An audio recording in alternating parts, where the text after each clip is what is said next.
All right. Are you all ready? Yes, sir. Yep. Yep.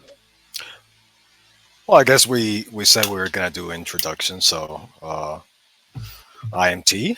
I am the DM. Uh, been playing for a few years now, on and off. Mostly into video games, but this kind of kidnapped my soul, and now I play about 4 times a week. So, uh, decided to stream this little campaign with some new friends and some old, and see how it goes. Anyways, that's me. Yeah, we'll take it around. Yeah, sure. Start with Ruby next. Well, you have a different round than I do. I'm gonna say it's gonna be different from on screen. I'm Ruby. I have just graduated university. I've been playing D&D for about 4 years since I started university. And in my free time, I stream and play games and don't do much else. But I'm very happy to be starting a new campaign with these lovely strangers, which is fun. I wouldn't say they're all lovely, but you know, got Yeah, Jude we're over so- there. we're I so- would. All right, RC. Hi, I'm RCB.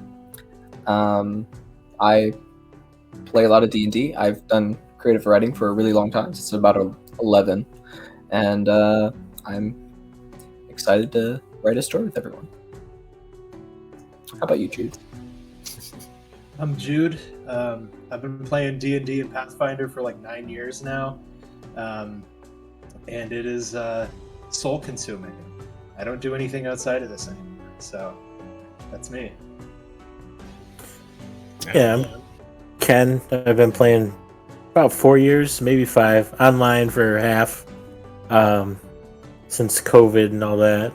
And I definitely am really good at roping people into consuming their lives with this game. Yeah, I Dungeon Master as well in one of the 4 games that T plays. Oh yeah, and Jude does as well. One of the other ones. So, Liv.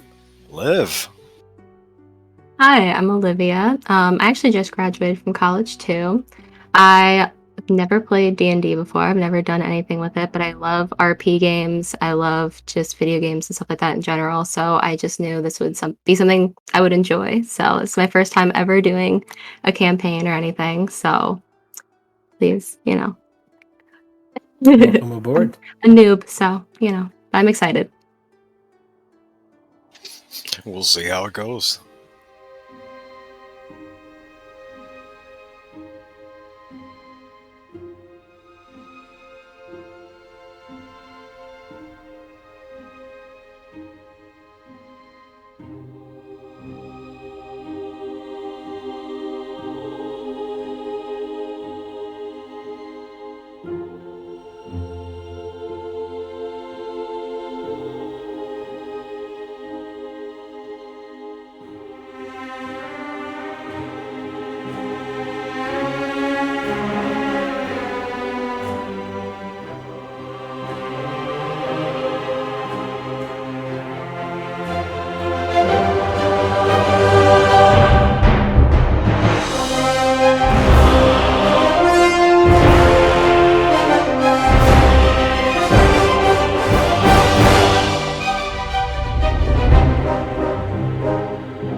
So,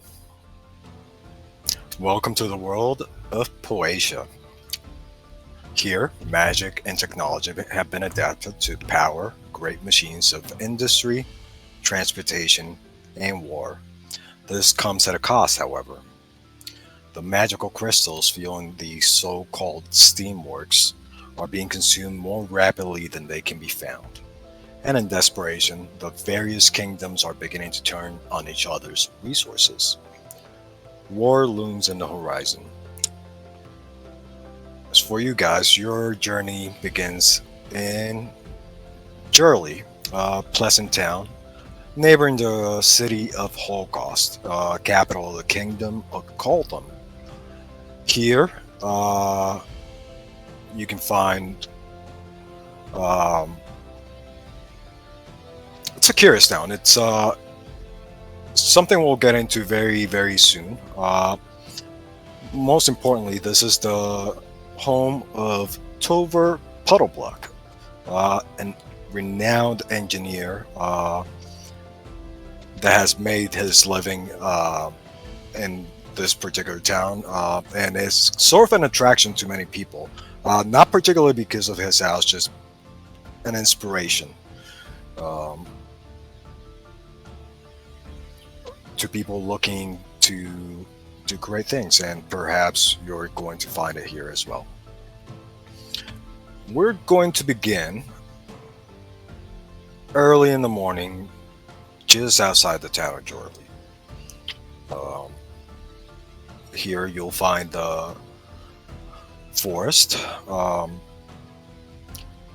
The weather has begun to get chilly in the last few weeks, mostly because fall is right around the corner. So you're starting to see just the slightest turn in the trees to reds and yellows and oranges throughout the land, of course, but here it's a little more noticeable because of how thick the woods are. And in these woods, there's a little cave. Uh, Within this cave, there are two people present. Zorky, if you would like to describe yourself. All right, so this little guy would be approaching the cave, carrying a little sack over his shoulder. First thing you see is just this bush of crimson hair. Then this dark green skin, wearing a vest that looks like it might have been designed for a Goliath. Big baggy pants that also look like they're a size too big, maybe two sizes too big, wrapped in a belt, just made of a red cloth similar to the vest. There's this big wooden spoon in his belt as like a holster. And he's got wooden soled sandals that are kind of clacking against the cave floor as he walks in. You know, he's got a tattoo from his left shoulder to his chest that kind of looks like if you get it close in, it kind of looks like it's composed of a million of individual dots. And a smaller one on his right bicep that's, quite a bit smaller, but still it's just a bunch of dots. And walks with like an air of success, dropping this sack from over his shoulder next to this man that's sleeping next to him. Makes like it's very soft, so he sets it down very softly. Hey, Mark, you want to get up? It is.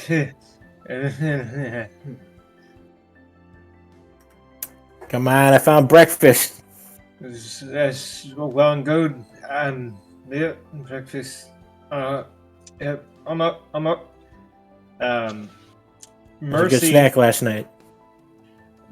Mercy is a pretty big guy, standing well over 6 feet tall. I guess laying well over 6 feet tall at the moment. Wearing a dark duster and this big like bandit scarf around his neck. He's got shaggy blonde hair that's not very well kempt, just kind of long and draped in every direction. A little bit of dirt on his face, and at his side is what looks like a gross combination between a revolver and a machete. And he's slowly just sitting up. Breakfast snacks. Last night was kind of a blow. What you put in that? Oh, it's just the usual stuff, but we're running out of the goods. But I found some bird's eggs. I had to fight a weasel for them, but I got some bird's eggs. I couldn't get the weasel. Got some mushrooms from the floor and some greens, and I figured we make like a little omelet or something. If you want to reach in the bag and give me my pan. bag. And I'm gonna reach into our little bag of holding, and I'm gonna rifle around for your pan. Is it because we were low on ingredients that you put more of the stuff in it? Yeah, it might have. It might have just been strong. Yeah, it happens. It was a good night. I'm so a little foggy. Let me just.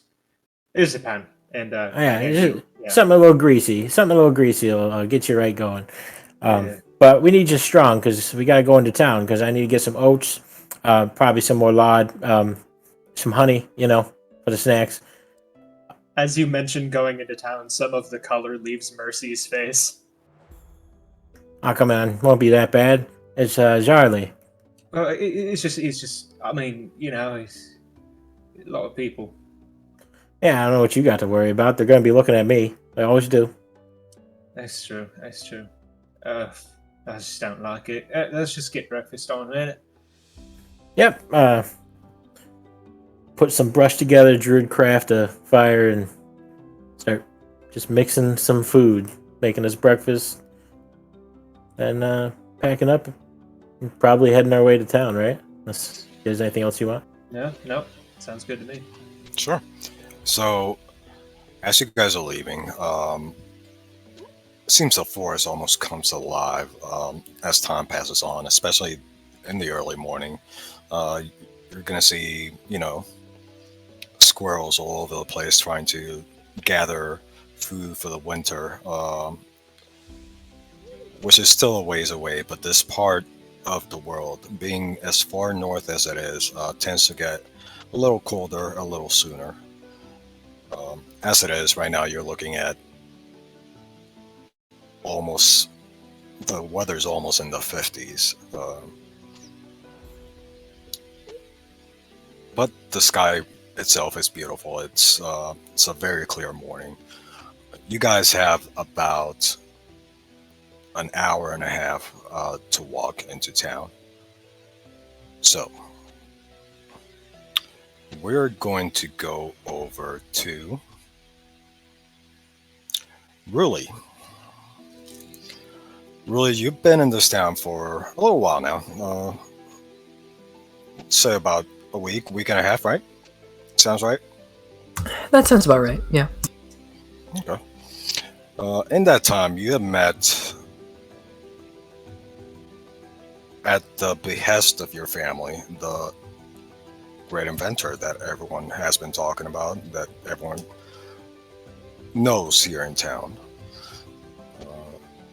At this moment, you are making your way over to one of the taverns here at his request. And the reason being, he wants you to pick up a package that was not delivered to his house. So as you're making your way through the town, I would like to give you a description of it. Yeah, absolutely. Yeah. Oh, wait, up the town. Sorry. Go ahead. Mm-hmm. So this is a beautifully maintained town where it seems that every inhabitant takes care to maintain not just the residents, but the communities themselves. In fact, something about the way the buildings here are decorated with lights, hanging around the edges of the doors, the balconies themselves, about the neatly placed light posts that, seem to be measured very carefully. And, something about it tells you that this is a town that is meant to be seen either at sunset or at dusk. Conveniently enough, one of the districts here, and the one you're coming from, and still are in, by the way, is called the Twilight District.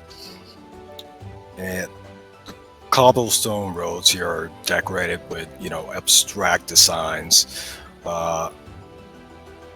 Along one side of the road, there's a ferry made of wood and metal, beautifully crafted. It's got this very intricate designs into it, pictures of stars and moons and things of that nature. And it carries passengers throughout the town, from Twilight District to the east, Barber's Walk to the west, and everywhere in between. And within this town, there are residents of all manners, gnomes, humans, elves. Prominently, though, you see a great deal more dwarves present here than you're probably accustomed to, seeing outside of their hill and mountain homes, or a big city such as Holocaust to the south. And while it's certainly not unbearable, there's an atmosphere here of hustling and bustling, almost cheerful though, and pleasant. And this is Joarlie. So you've been told by the inventor as you're leaving the house to pick up a package. You haven't known him that long, and his kind of distant most of the time. So for him to give you a task and not tell you exactly what it is that you're looking for may not be necessarily out of the norm. But you've been told to go down the block, about 2 blocks actually, to the Gold Moon Inn, and to ask for Hazima when you get there. So, going about town, can you describe Ruli and what she's doing? Yeah, absolutely. Ruli is a tall woman, stark white hair, and bright golden eyes. Her features are exceptionally fair. You might immediately think that she is of some sort of elven heritage, but her features are smooth, soft, inviting even.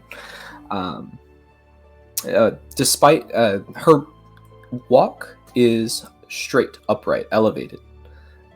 There's a grace in every movement. But in contrast, her attire is rather simple.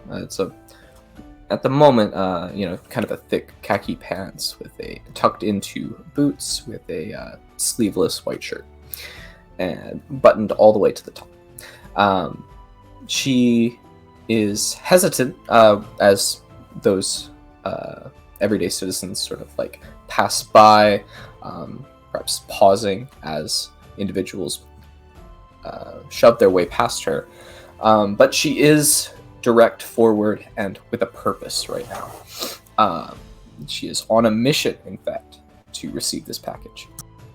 Okay. As you're walking, you're gonna see this little gnome girl come up to you at a sprint. Not really at you, just in your direction. And she's gonna go, "Hey, miss, do you have the time?"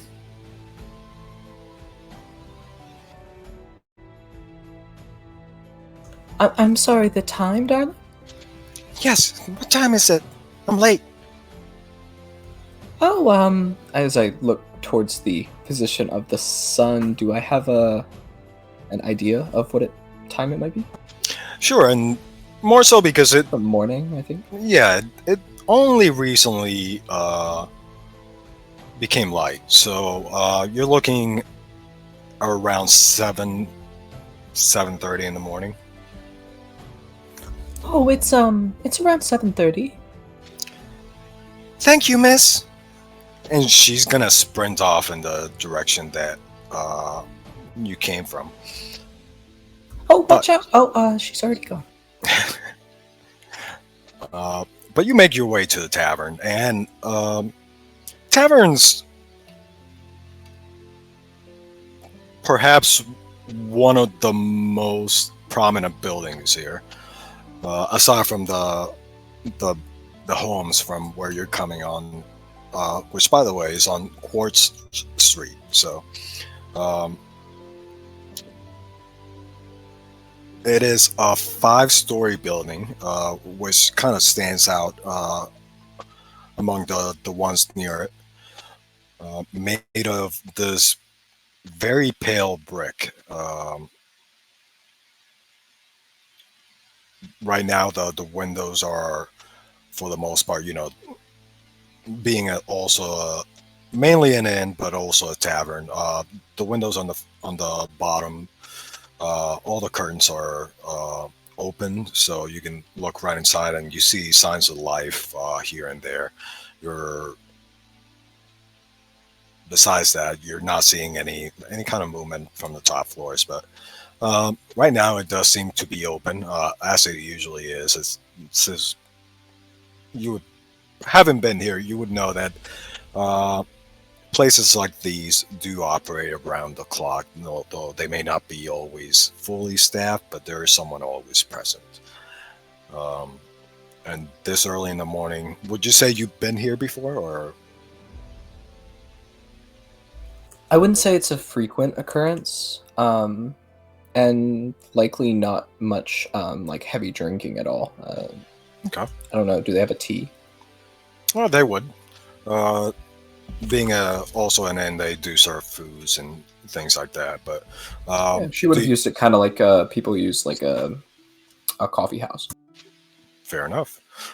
So you would have seen at some point the proprietor of the place. Even if you don't necessarily recognize her as such, um, she's also one of the bartenders here, and during the day, she might work from time to time as a serving drinks and helping out around with the rest of the staff. And um, as you go in, do you go in first of all? Yeah, right up to the counter. Uh, Counter is way in the back. It seemed to be there for the sole purpose of when this becomes basically a bar at night. They want all the drinks to the back to keep the people as inside the building as possible. So you have tables all over the place. You have um, everything very neat, especially at this time of the morning. But in the back, resting against the counter, you see someone you've seen maybe once or twice. It's a dwarven woman with uh, a pipe in her hands, starting to put the leaves in there, the ground up leaves that she's about to smoke. Wearing an apron, and curiously enough, also has a prosthetic right arm that seems to be fully functional and just doesn't affect her mobility whatsoever. But you would know this is Hazima. And as you come in, well, hello there. How can I help you? Oh, Miss Hazuma, it's lovely to see you. I am picking up a package for Mr. Puddleblock. A package, you say? I've never seen you before. Oh, I'm around, you know. And do you have proof that you're working for Mr. Puddleblock? I would think I had some sort of like slip or note, perhaps, or no. Yes. Okay. Oh, yes, absolutely. Let me grab that, and she pulls it out of her satchel. All right.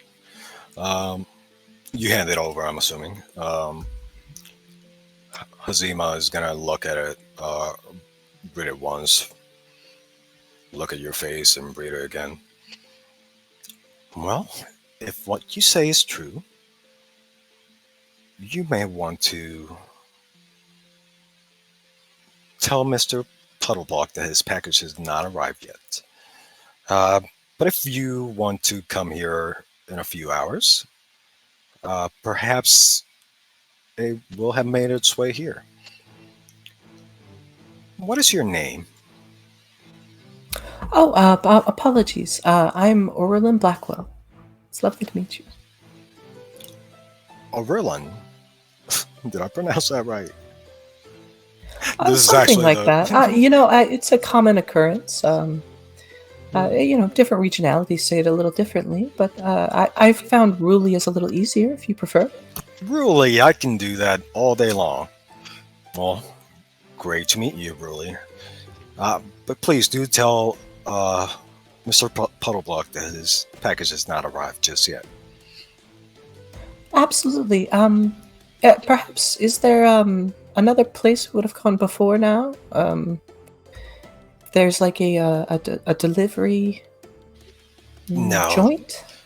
When Mr. Puddleblock orders a package to be delivered here, it stops nowhere else in town. There's a reason why he has it delivered here, but surely he will tell you more about that at some point. All right. Well, you have been most helpful, Ms. Hazma. It's lovely to speak with you, and I hope to see you again. Or if you want to have a drink, you're more than welcome to sit and wait. See if maybe it gets here. Tea? Coffee? She mulls it over.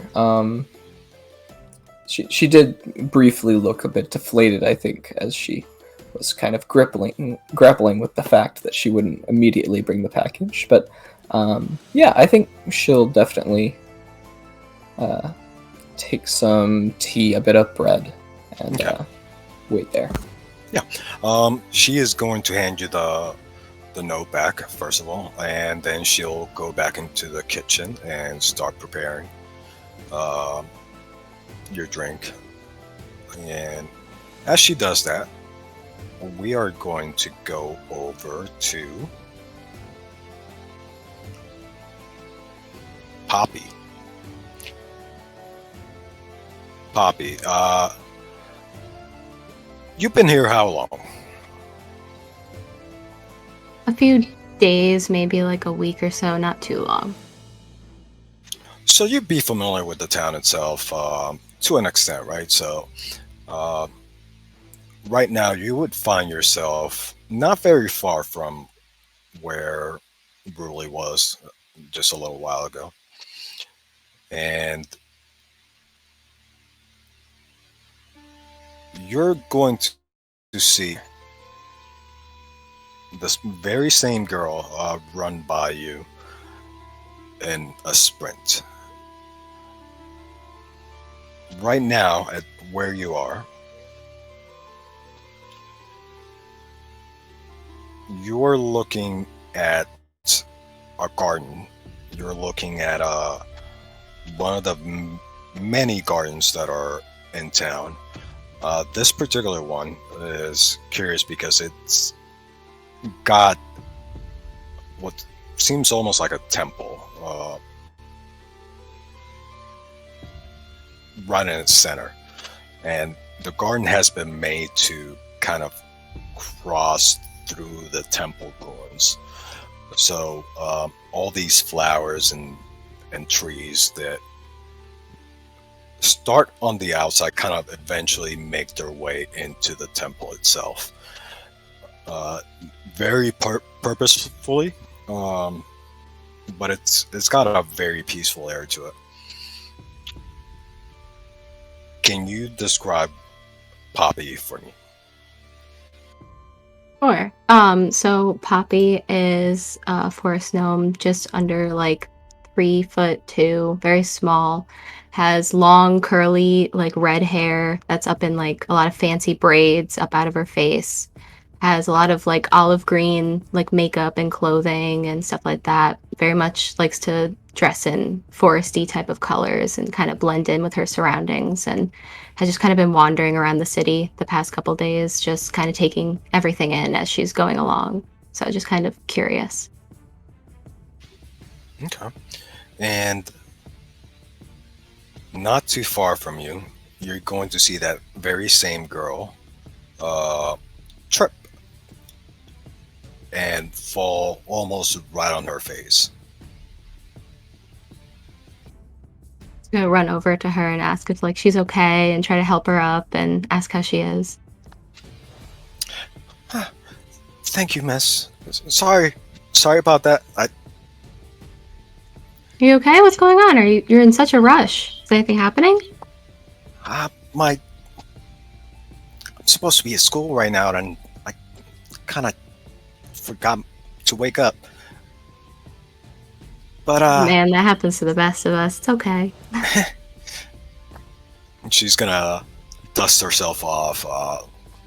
Look at a fresh cut on her arm, but so doesn't cry. Just kind of wipes it off and gives you a thanks and keeps on going in that direction. You're looking at this too, Severe, because you're not too far from that garden itself.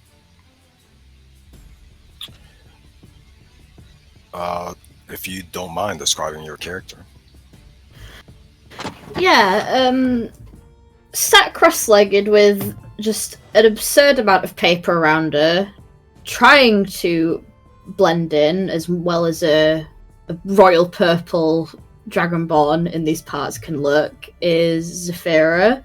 She seems to just be poring over notes, reading something, scrolling something, crossing it out, going again, shaking her head, muttering to herself.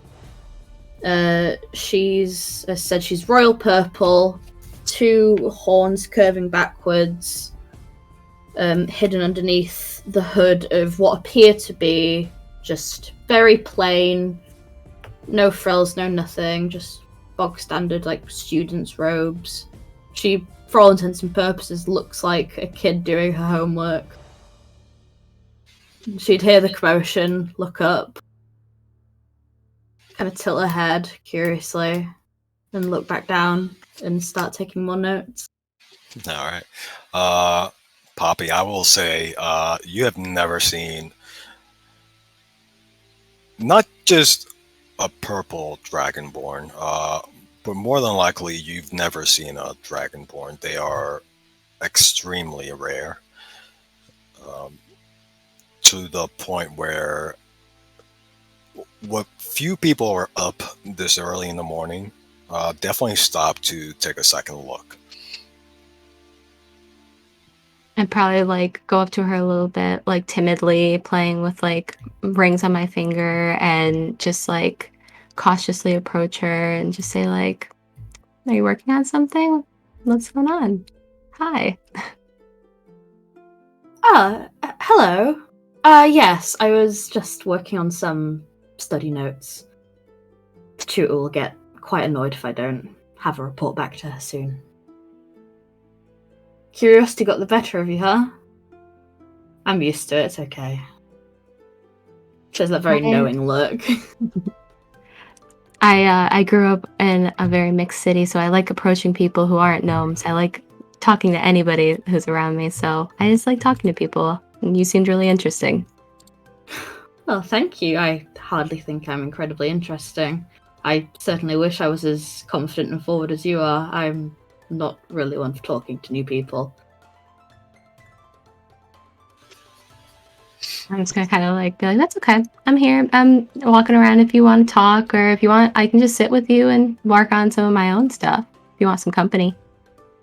I don't usually have company while I do this. That might be quite nice. What's your name, little one? Poppy, how about you? Oh, Zafira. Pleasure. Poppy, are you proficient in Arcana? No, I don't think so. Okay, fair enough. All right, so you guys sit down. How much time would you say you spend talking to each other?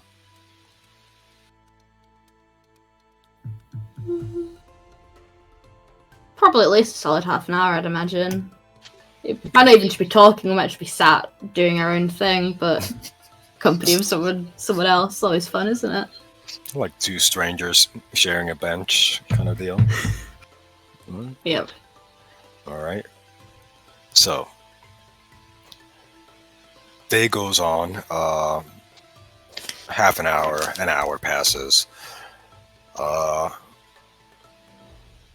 really, your package still isn't here. It's up to you whether you decided to stick around, but she'll bring you drinks, and more importantly, she's not charging you for them, especially after what you um, showed her. So, do you stay here or do you?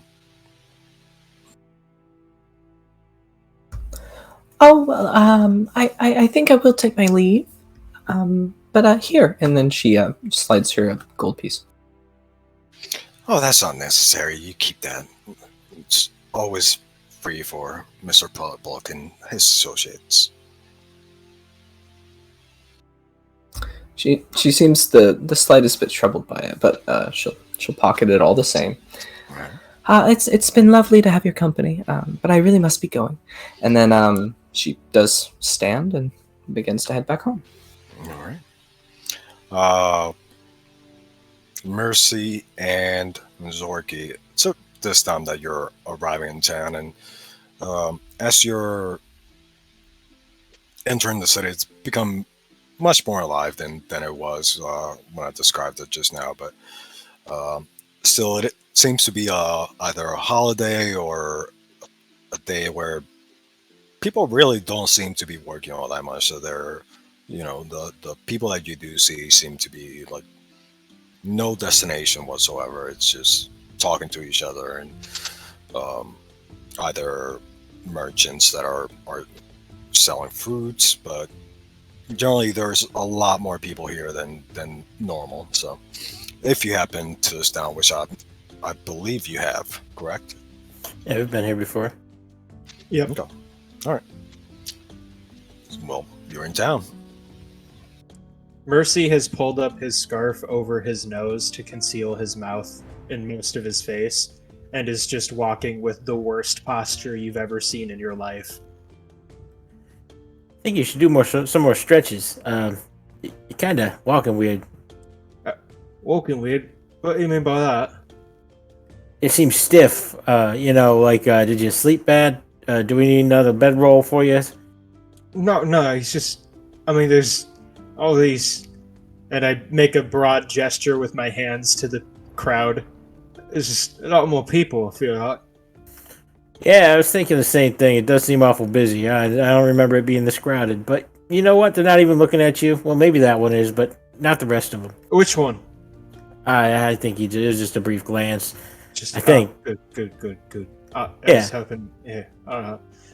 Can we get to a building or something? Where are we going? I forgot. Well, we're gonna hit the general store and then the baker's to see what they don't. The general store doesn't have. Should get everything we need, and then maybe we'll go grab a drink or something. See if that calms your nerves. Yeah, I think that'd be good. I kind of just want to get inside somewhere and not be outside and around all these, people. Yeah. Do we know what district is the general store in? You have, got a few. General store would be Barber's Walk, not too far from the entrance of town, and you guys would be coming from the main entrance. I know looking at the map, it only seems to have one entrance and one main road, but that wouldn't make sense, right? So, Yeah. It is in Barber's Walk, and it's just appropriately named Joarlie General Goods. So you'd be walking around, I would say 15 minutes before you find it. Yeah, it's not too far. Just this way. You've been here before, You are most certainly getting looks. Once or twice you may have seen some of these people as you came into town, but for the most part, being a place that attracts a lot of tourists because of its gardens and ruins, the people here not only are seeing the town for the first time, a lot of them, they're also seeing a goblin walking in a city for the first time. throwing my hands in my pockets. and just trying to pretend I don't see it. You know. All right. It's okay. They're all staring at us. Oh, that's what happens when you travel with a goblin. You know, you kind of get used to it. But hey, upside, not looking at you, That's just true. in your direction. You know. Yeah. Let's just get this over with, all right? Yep. How's it going? Yep. So let's go on in, get some goods. All right. So the general store. This building stands in some contrast to the rest of Joarlie because it seems to be almost a warehouse, the way it is built. There's a large, like, barn door type deal on this building. Probably because they sell not just, general goods, but also equipment. As you guys were heading into town, you might have seen fields of that belong to some of the surrounding farmlands and things of that nature. And this is one place where they would stop to get such equipment to run them. But aside from that, the store itself is very well stocked. If you're looking for, food, there is certainly a section for that, or any kind of tools that you might need are also found here. So, but as you walk in, you are greeted by this older man, human, wearing these very thick glasses and one of those newspaper boy hats. And he's gonna look. Yes, how can I help you? Oh, we're just shopping. And I pull up like a wicker basket and throw it into Mercy's hands. Yeah, we're just getting some goods, I fumble the basket and drop it initially, and I have to pick it back up. Fair enough.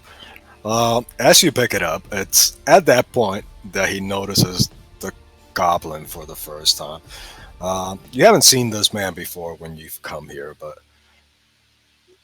Is that a kid? Why is he green? I'm just, just not feeling well. Under the weather. Just under the weather. We'll be in and out of your hair in a minute. Just, I know what I need. That kid has such a strong voice. He's gonna grow up to be big and strong. You take good care of him, you hear? My spine stiffens out as I'm addressed. Well, can I help you find anything? You got any sugar in, honey? Yes, just second aisle to the left over there. And whereabouts of the oats? Same place as last time? Yeah, I see it rearranged a little bit. I don't know why stores do that, but yeah. They do that just to mess with me, I think. It's always a pain to find anything here, but I don't think they have moved recently, so you should be able to find them in the last place you did. Fantastic. And lard, or butter. You got any of that in? Wow, kid, are you making... What are you making? A birthday cake. I just turned 6. Is that a right age for a kid, Merc? Yeah, that's about right. Yeah. Yeah, about 6. I just turned 6. It's my birthday. I'm gonna make myself a cake. That's fantastic. So independent. Oh, kids nowadays. I thought this kind of work ethic was gone, sir. But yes, same aisle as before. You should be able to find them. You would know it's around not quite an aisle, actually. It's towards the back of the store. All right, well, we'll go grab our things and bring them up to the counter. Come on, Pops. Let's get going. I don't realize that you're referring to me as Pops, so I just kind of stand there while you start to walk away. Merc, come on. Oh, right, yeah. My bad. And I follow. All right. Yeah, let's go grab some sugar, some oats, some butter or lard, whatever's available, just a fat. This wouldn't be too expensive. If that's all you're grabbing, you're eventually going to come out to like 2 silver or 5 copper. and everything's. You said you brought a basket, right? Yeah. Well, no, we grabbed it. I assume there was just wicker baskets just sitting there like Oh, a trolley. gotcha. Yeah, sure, we can say that. The basket stays, however, so you're given, like these Like cloth pa- bags. I was about to say paper bags. I think would exist right now, right? Uh, It's like steampunk. We can just do that. So I carry like everything in this fabric. Like I kind of roll up in like a hobo sort of bag. all right, you guys also do have the bag of holding if you choose to use that, but yeah, the day is yours now. So you need anything from town? I mean, I can cook this out there. It seems like it's getting a little chilly. Might want to get another blanket or something. I'd probably get that here, wouldn't we? You mentioned maybe getting a drink or something. Maybe that'll ease my nerves a little bit, right? Oh yeah, that'll warm you up for a minute, but I think it makes your body colder or something. I'm not really sure how it works. You're the scientist. You told me something about it once when you Yeah. had one of my snacks, and I really didn't comprehend what you were saying. It's you know what? Never mind. Yeah, we'll just swing by the tavern maybe and get a little bit of something. And the entire time I'm talking, I'm readjusting the scarf around my face. Yeah, well, head on over to that Gold Moon Inn. I think that's where we get the drinks around here. It's Gold Moon, right? With Gold Tooth. I think so. I think so. It would be the Gold Moon. Of course, there's quite a few taverns around town, but that one is well known but not very frequented. Reason being, it's kind of tucked in a corner. Most of the people that come here would be residents or people here on business. But as I mentioned, there's seems to be a holiday of some sort, or just it's like on a Saturday or something. But with that, we're going to cut here for a minute.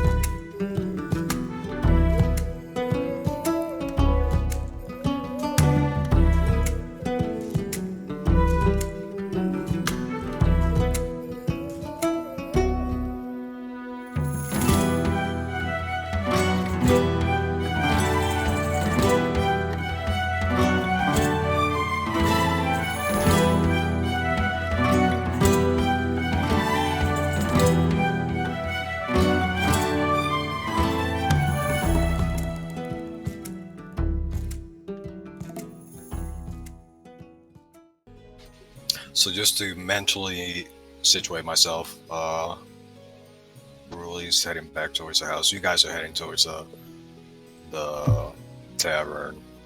Yeah. The other two are just talking for a little bit. Okay. You guys do head to the tavern. Same as before, it's not too busy. You see a few clients here and there. Yeah, this is the one we were talking about. Yep, that would be the Gold Moon.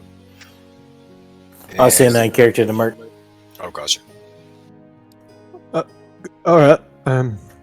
Gee, not that many people. Yeah, no, this is. I pull the scarf down. This is better. Now, I know you like beds and stuff. You really don't favor that cave. Did you want to stay here for the night?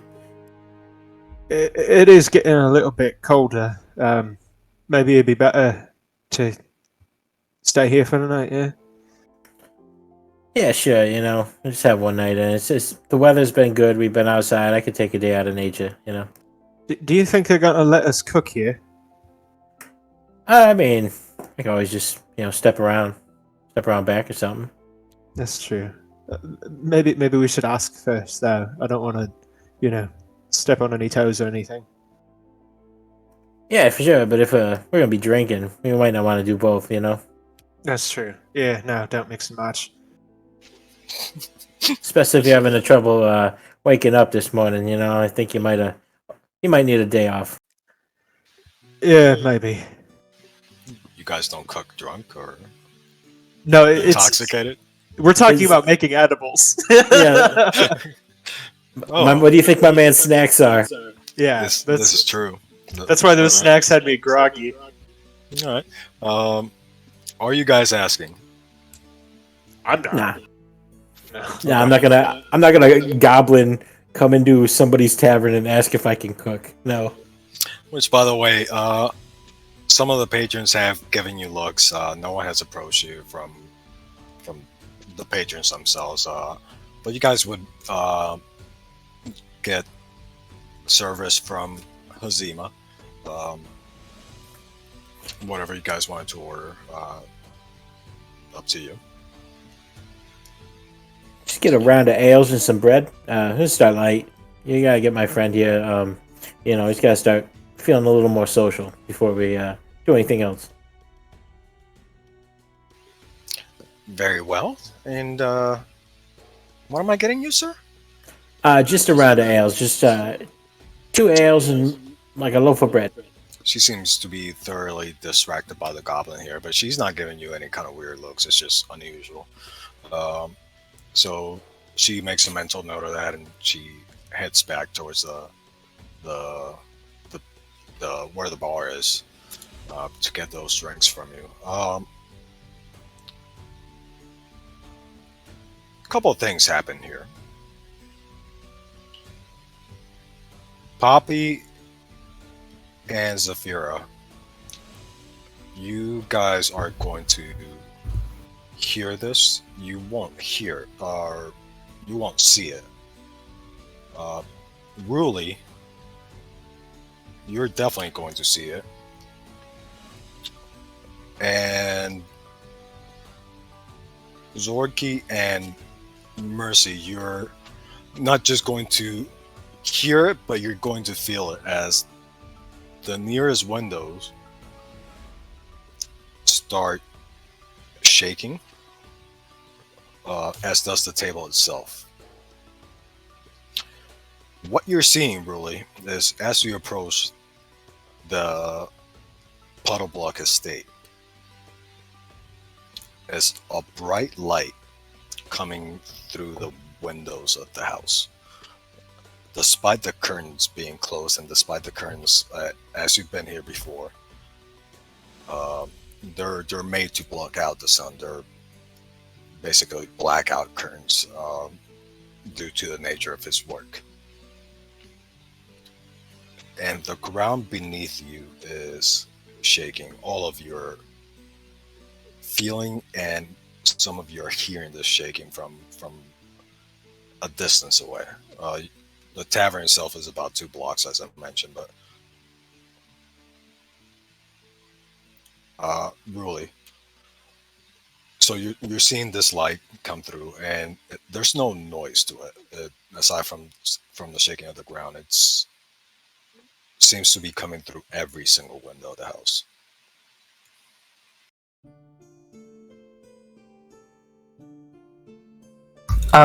Yeah, she's gonna quicken her step, you know. She's gonna rush over and she's like, no. Okay. As you get to the front door, I need you to give me the campaign's first roll, which is going to be a dex save.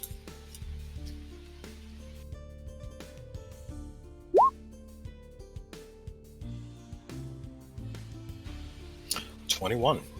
Okay. So Hashtag blessed. must be. As you approach the door, the entire front of the house seems to explode.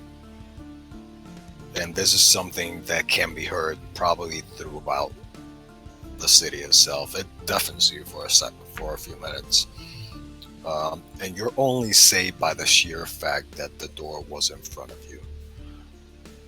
As it comes smacking into you and bringing you several feet away to land on the ground.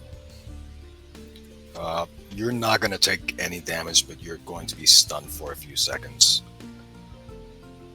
And all of you will have heard this by now. Yeah, and, be in the tavern. I just put I get down, hands, ears to the ground. It's not like any earthquake I've been through. Yeah, I'm dropping full prone, just like army crawl position on the floor. Oh, you didn't need to get down with me. I was just checking the vibrations. Sorry, I was just following your lead. Although something comes flying through that window or something. I don't know. It's big. It's big. Whatever it is. It sounded like an explosion of some kind. Should we go look? Maybe. You might be able to help. You're kind of good with explosions. That is kind of my thing. Yeah, maybe we should go check it out. All right. Hey, Miss, what do we owe you for the drink? She seems to be too distracted by the sound, and she just waves you, and waves at you. 1 copper is fine. Just, what is that? We're about to go find out. Yeah, she follows you out of the tavern itself and just stands looking around. But you guys would be able to tell that it's coming from the north, like just a little distance away. Entering back into the crowd, I'm pulling my scarf back up over my face and hunching over. Okay. Yeah, go ahead. Hey, Mark. Before you get too far, make sure to give this nice lady her coppers. Yeah, yeah, and I hold out like 3 copper. She's gonna take it, not even looking. Thank you. Thank you. Let's go. Yeah, maybe we'll be back with some rumors. I know these places like rumors. Poppy and Zafira, as you're hearing this, what are you doing? I've kind of I've been tinkering with like some jewelry or metal or something the whole time, sitting next to her, and just kind of stop and I look over. My face is kind of pale, just kind of like, what was that? What's going on?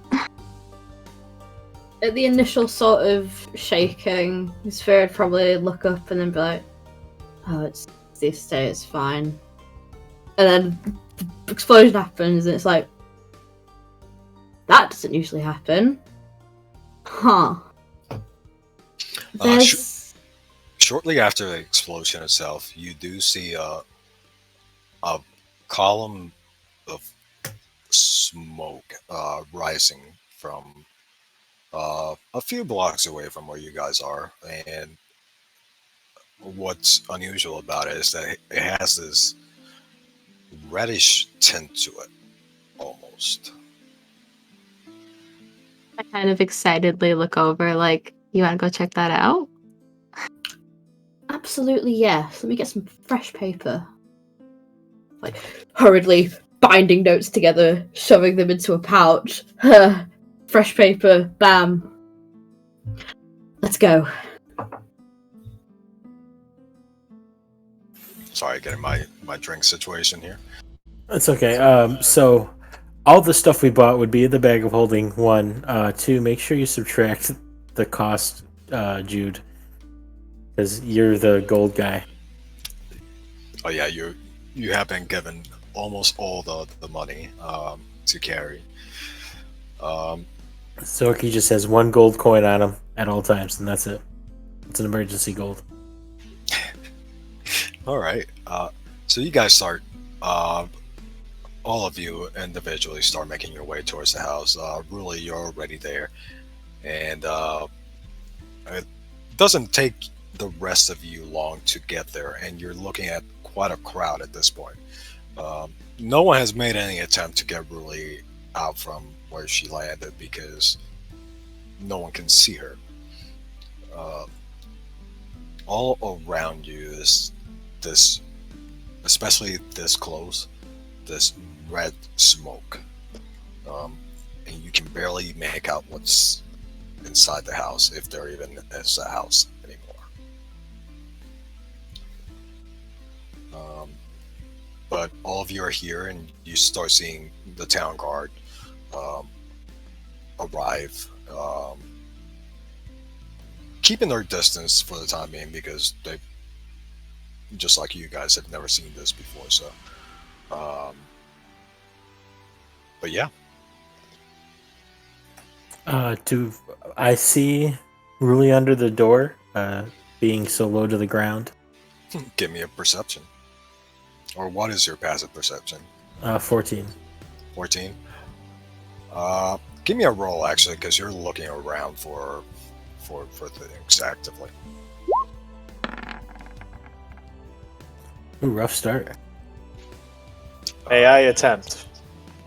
Yeah, if you guys are both looking around. Actually, Yeah. pretty much everyone that's not Ruli can give me a perception check right now. Not shit.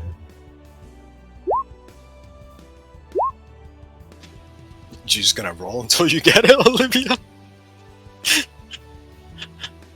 I totally messed up the first time. I didn't know if I did it right, but I got it.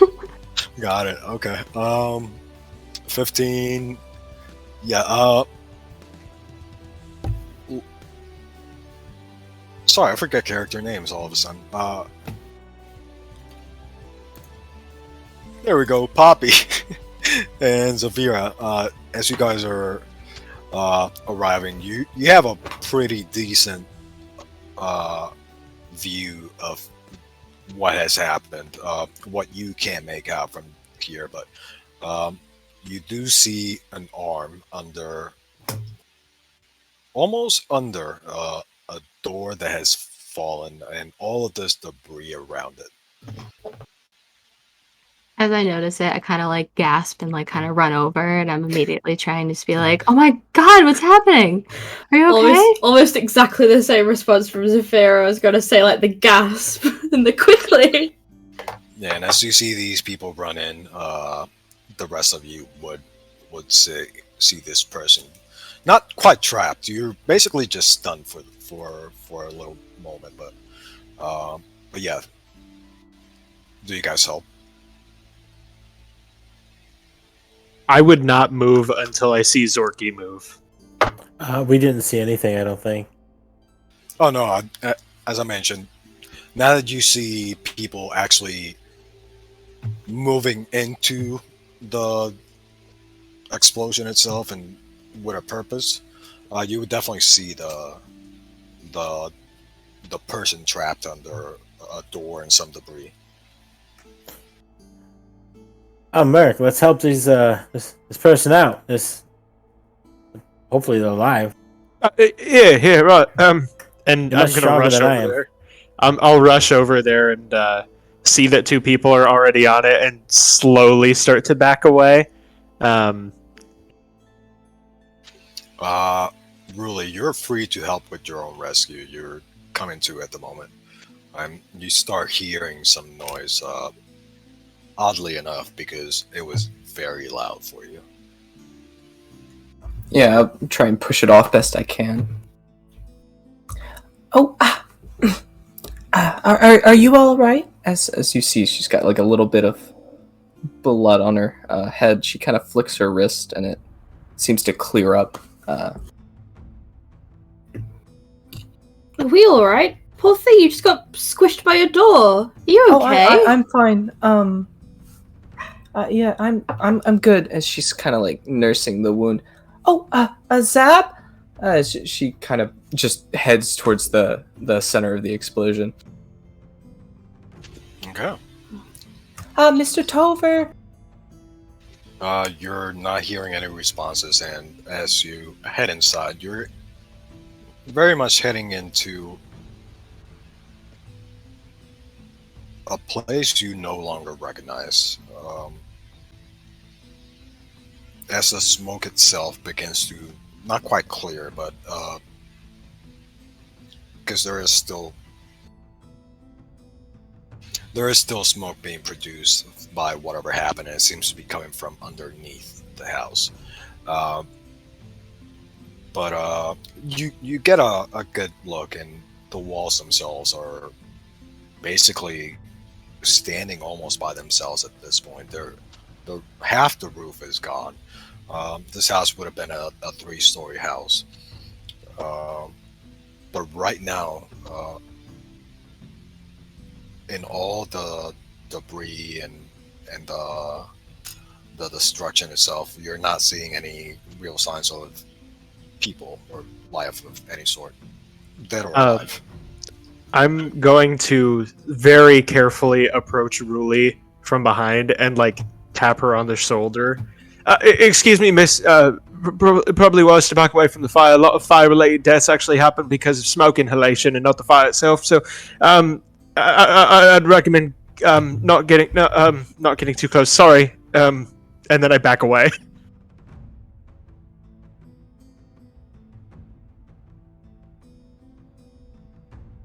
No. I'm fine. As she kind of just she pulls out a coin and casts light on it just to get a better view of what's going around.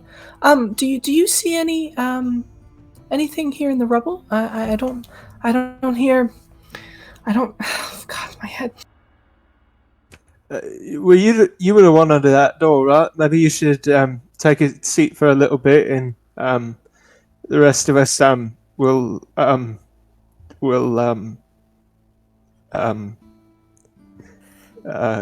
The rest of us will help out. Miss, sorry, my friend's a little awkward here. Yeah, his name's Zorky. Got an injury there. You all right? Concussion? Oh, I'm Ruli. Nice to meet you. She's kind of it's a little dismissive, but she is trying to be polite about it. Yeah, she's kind of just still scouring the room. Yeah, she said nice to meet me. She's definitely got a concussion. I don't get that one a lot. You should probably sit down. Who are you looking for? Mr. Tover, Zap, Tiff, Miss Abigail, are you there? You hear no voices. The name Puddle Block does catch your attention, Mercy. Right. This is the Puddle Block residency. Those gnomes that you were telling me about? Yeah, the geniuses. Mm-hmm. Don't see any bodies in here. Don't see a lot other than wood, so maybe this was set up for something. You know, maybe they were testing something. Mark said they're pretty smart. I'm just going to start frantically searching through the rubble. All right. As you're doing that, the guards that are present don't try to stop you by any means, but seeing that you're trying to help, they just leave you alone and do try to look in other rooms as well. We're talking maybe 3 guards that have made their way here at this moment. Give me an investigation roll if you're looking around. Mercy. 17. 17. Looking around, you're seeing much the same thing.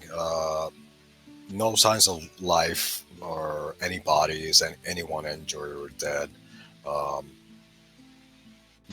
But the way the ruins, the debris is laid out.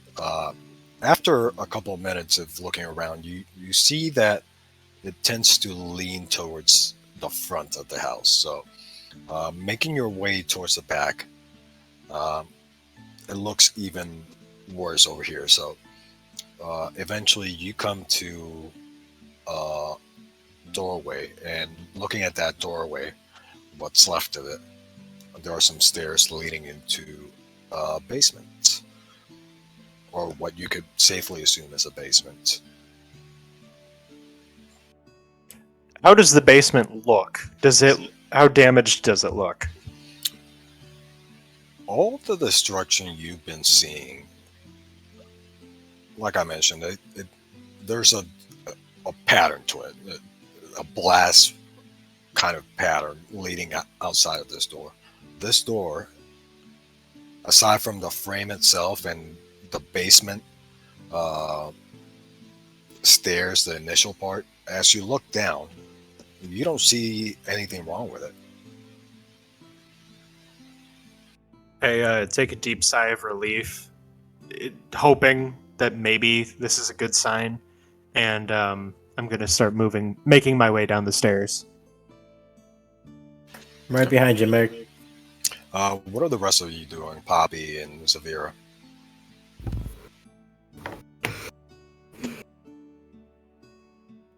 I think at this point, Poppy would have noticed that like Mercy and Zorky were kind of heading over with like Ruli, and they've kind of gone to a different part. And the whole time she's kind of curious and sees it out of the corner of her eye, just like them doing things outside of everything else. And the whole time she's kind of eyeing like Zafira, like, you want to go see what they're doing? Like, this seems interesting. Yeah, seeing the two other clearly quite colourful characters that also stick out like sore thumbs, like protagonists in an anime, Sphere would probably also be like, definitely want to see what's going on here. And just kind of attempt to sneakily meander over. Big purple idiot can't really be inconspicuous, but carrying herself like she's not sticking out. And really, did you say you were following? I'm sorry. Yeah. Okay. Some of the guards, seeing that there's a motivated effort to go towards the back, I guess, by you guys, are going to start following you. Hey, do you know who lives here? It's puddle blocks, I think. This is their house? I didn't recognize it. That's just what I was told. Holy, was anybody here? So trying to find out. Yeah, let me know if you see anything. We're still gonna be looking out here, all right? Everybody, make sure to cover your mouths going in, because smoke and all that. Don't want to, hurt your lungs. Yeah, it really does not listen to a word you say. She's already heading down the stairs. Okay. Really, for your own knowledge, this is a room you haven't been in before, and if you can picture the house as it was before, which is I wouldn't say the outside was once beautiful. The house on the inside itself, it's what you would imagine would come from people that spend their entire time in work. So you got papers all over the place, the signs, schematics, especially of inventions that either did or did not make it to life. None of that really exists, but anymore. But the strange thing is that you have never seen this door. Not that you've never been down this door, you have never seen this door.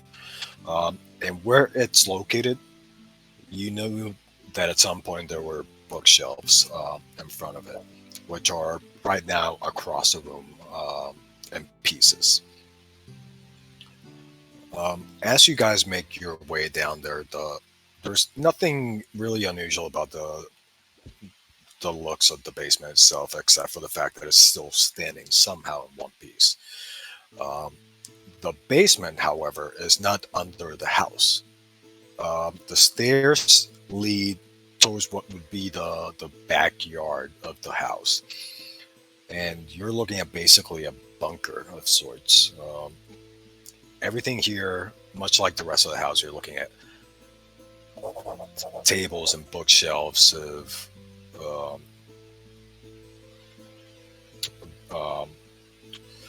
engineering, mathematics, anything having to do with invention.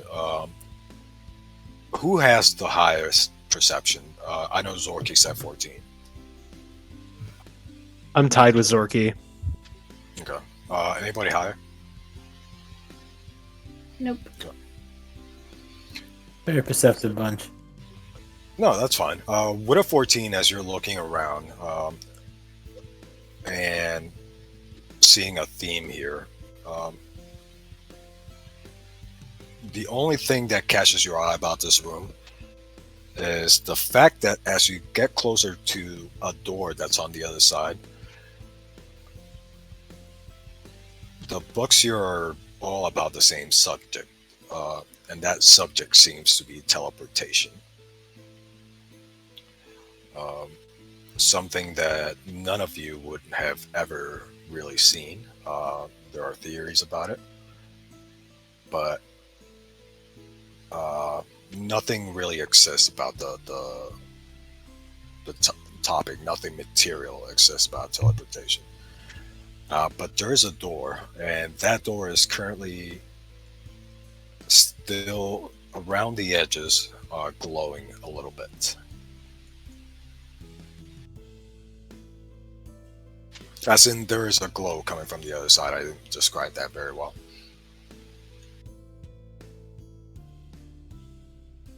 You might want to be careful. Yeah, it looks like bad news.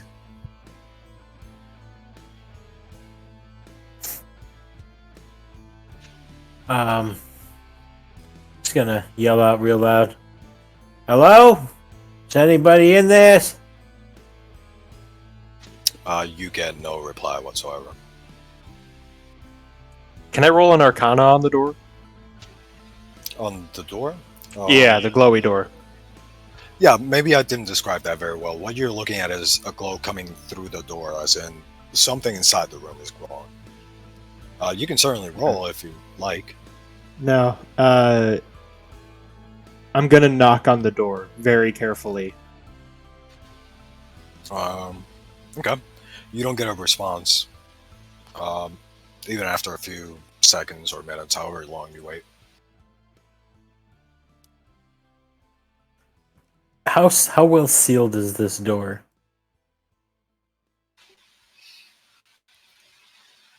It's Any cracks? no, you can if you're looking around the edges of the door, you can definitely from the floor, you can definitely look inside the room. Don't see anyone moving, and what you do see doesn't make sense to you. It looks like something made of metal, but it's very, very hard to tell what it is. Aside from that, can't really make out much of the room because it is currently glowing. And by the way, when I said the door, did I say the door was locked or closed? You said it was closed. We didn't ask if it was locked. Okay. Just making I sure. don't think anybody's brave enough to try the handle. Yeah, I guess I'm gonna try the handle. Yeah, Poppy's just gonna be right behind you. Just like, let's just see what's going on here. Can we open it? Sure. Oh, hello. What happened? Seeing Poppy behind me. Oh, hello there. Oh, I noticed Poppy and immediately just start tugging at my scarf over my nose. You might want to stand back. It looked like the last door that got open got thrown off. I'm pretty, I got good reflexes. I don't know about you. She just kind of looks at him and steps to the side and like looks at Mercy. It's kind of like, you said there's a lot of smoke down here, right? We had to like cover our faces and everything. it's clearing up now. You guys still do see it, and the smoke itself isn't burning your eyes or anything. At this point, it's more like a vapor than anything. It seems to have dissipated with Well, not too much time. I guess it's not so bad right now. It's worse upstairs. I've listened to him. He knows what he's talking about when it comes to this stuff. She just When he kind of gets takes like words a out. really dramatic inhale, like, and just steps to the side. She's like, all right, I'm safe.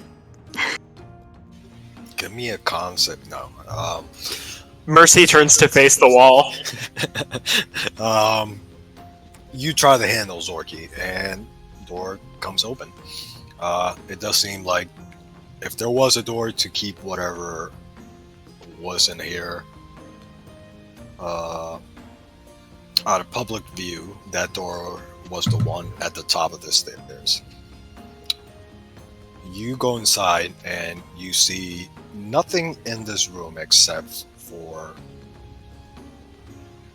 a massive arching contraption that is made entirely of metal. It is still there's a crystal, a red crystal at the very top that is spinning very, very rapidly. And that is what is causing the glow. It's not painful to the eyes, but it is somewhat disorienting. The way it's making the room glow and just going in circles. Nothing in this room except for one thing. Ruli, are you looking inside this room? Affirmative. Okay. You were recognized in the center of this machine, which is circular, right in the center. The clothes that Tover was wearing this morning.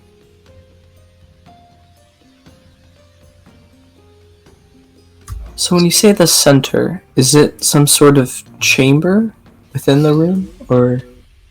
More like a giant machine. It's hard to describe. Is it like? So I'm imagining that there's like the crystal at the top and it's spinning. Mm-hmm. Is it like at an operating table, or? No, it is just. Picture a giant circle made of metal, and around, coming from one side to another, there is an arch. So it crosses the circle, and then at the very top of that arch, almost like a hanging lamp, almost is where that crystal is, and it's just spinning in circles. I'll rush to his clothes. Try and see if there's anyone nearby. Okay. Give me 1 second. I'm gonna need a roll from you. Poor sucker got evaporated.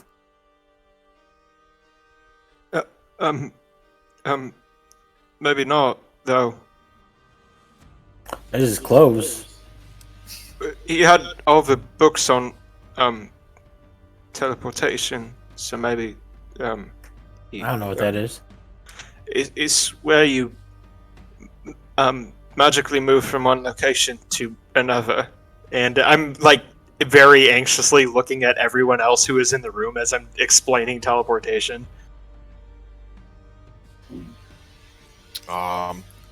Anyone who is proficient here in Arcana would have some knowledge of what teleportation is. It's a theory at this point. It has been known to happen through very concentrated magic, but almost always by accident, or just a rare event. But yeah, go ahead. It could have been trying to, figure out how to teleport intentionally. Ruli, your saving throw is going to be wisdom. Wisdom, you said? Yes.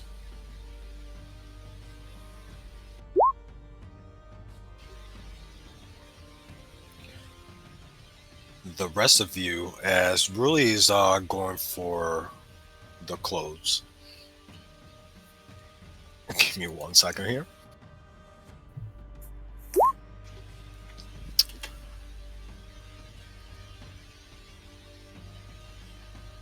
You're going to see her almost walk through a doorway that isn't there, and all of a sudden she is also gone. Her clothes do leave with her, however.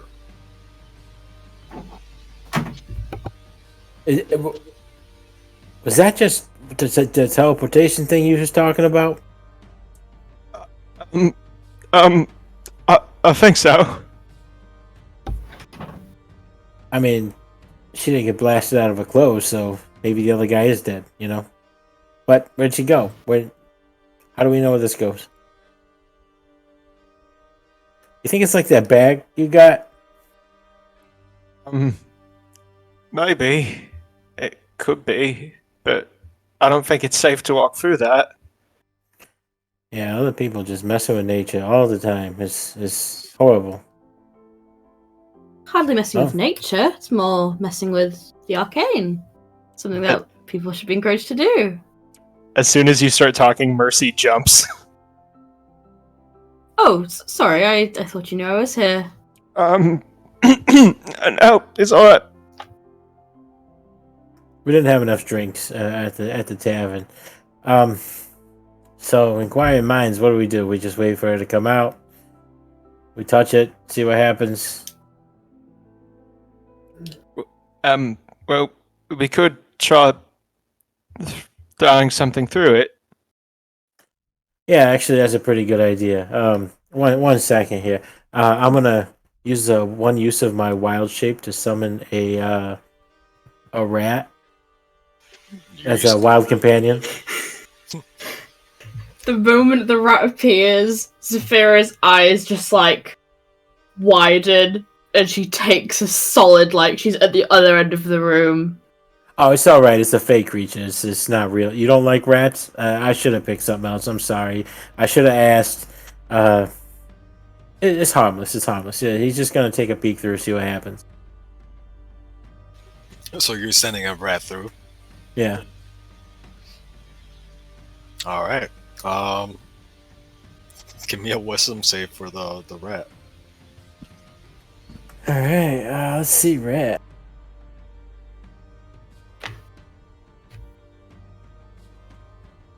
That is a straight roll.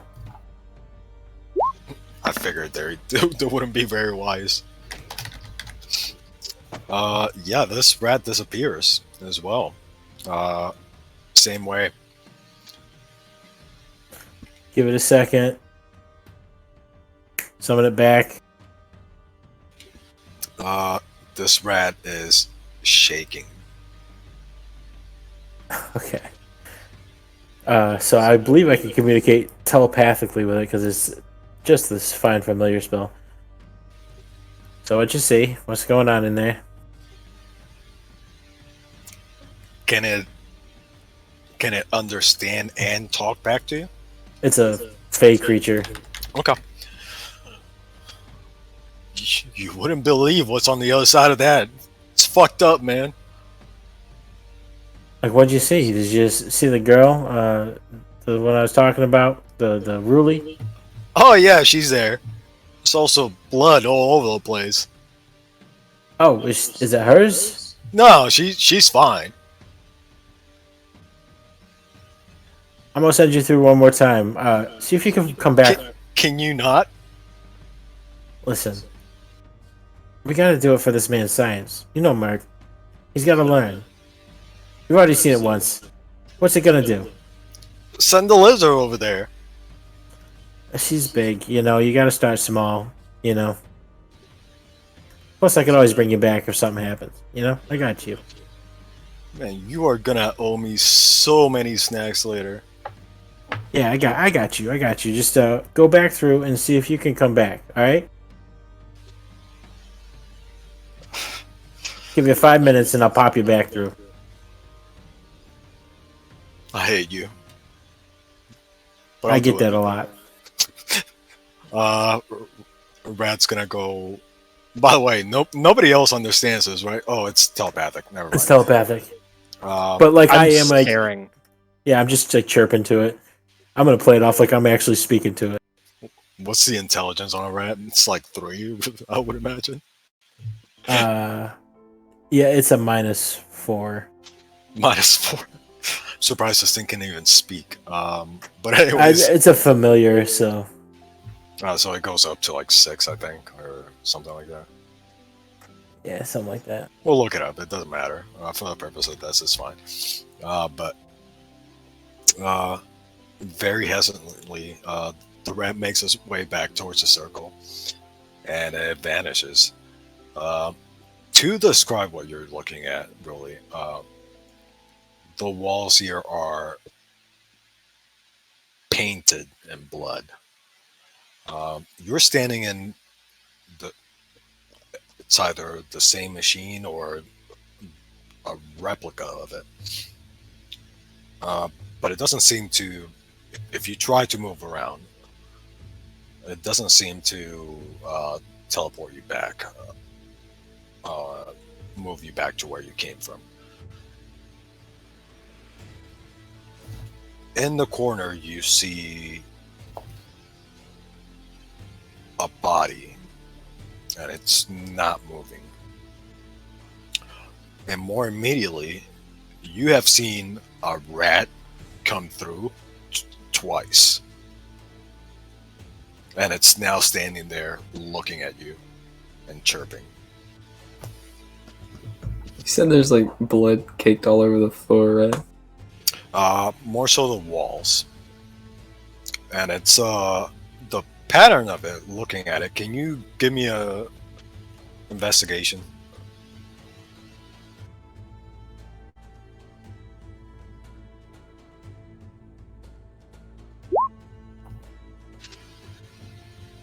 Yeah, there's nothing weird about it. It's just all over the walls. By the way, guys, call out your rolls, because I don't know if anybody can see them. Oh yeah, investigation 6. Yeah. It's solid. Can people see them, Ken? Only if they enable 3D dice. Got Easy it. way to do that: go to the cog, dice options, and just check all the boxes. I mean, more if somebody was listening to this. Yeah, they'd see the dice Got it, okay. if you enable 3D dice, but it's good to call out. So with a 6, no, the walls are just covered in blood. The body that you're looking at is naked, and even though it's slumped right now, you're very much looking at the body of Tover. So the immediate reaction to the blood in the body is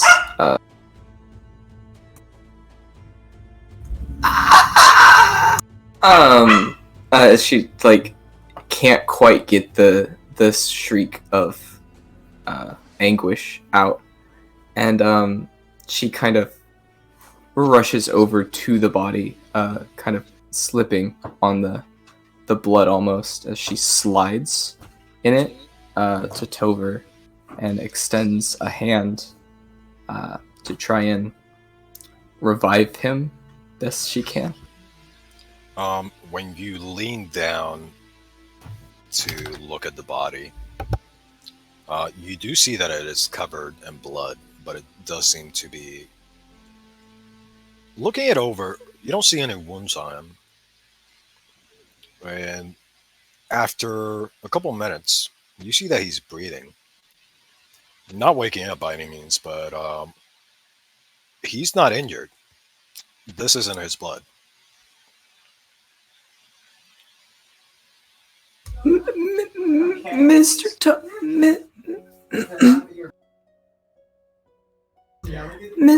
Tolbert? Which, by the way, it's very distracting because right now in the background, there's a rat going back and forth, crossing this portal that you just came through and getting nothing done. I should just give a shit about the rat. Yeah, you're not getting any response. This guy seems to be completely out right now. I'll check around the room if there's anything, but I'm not.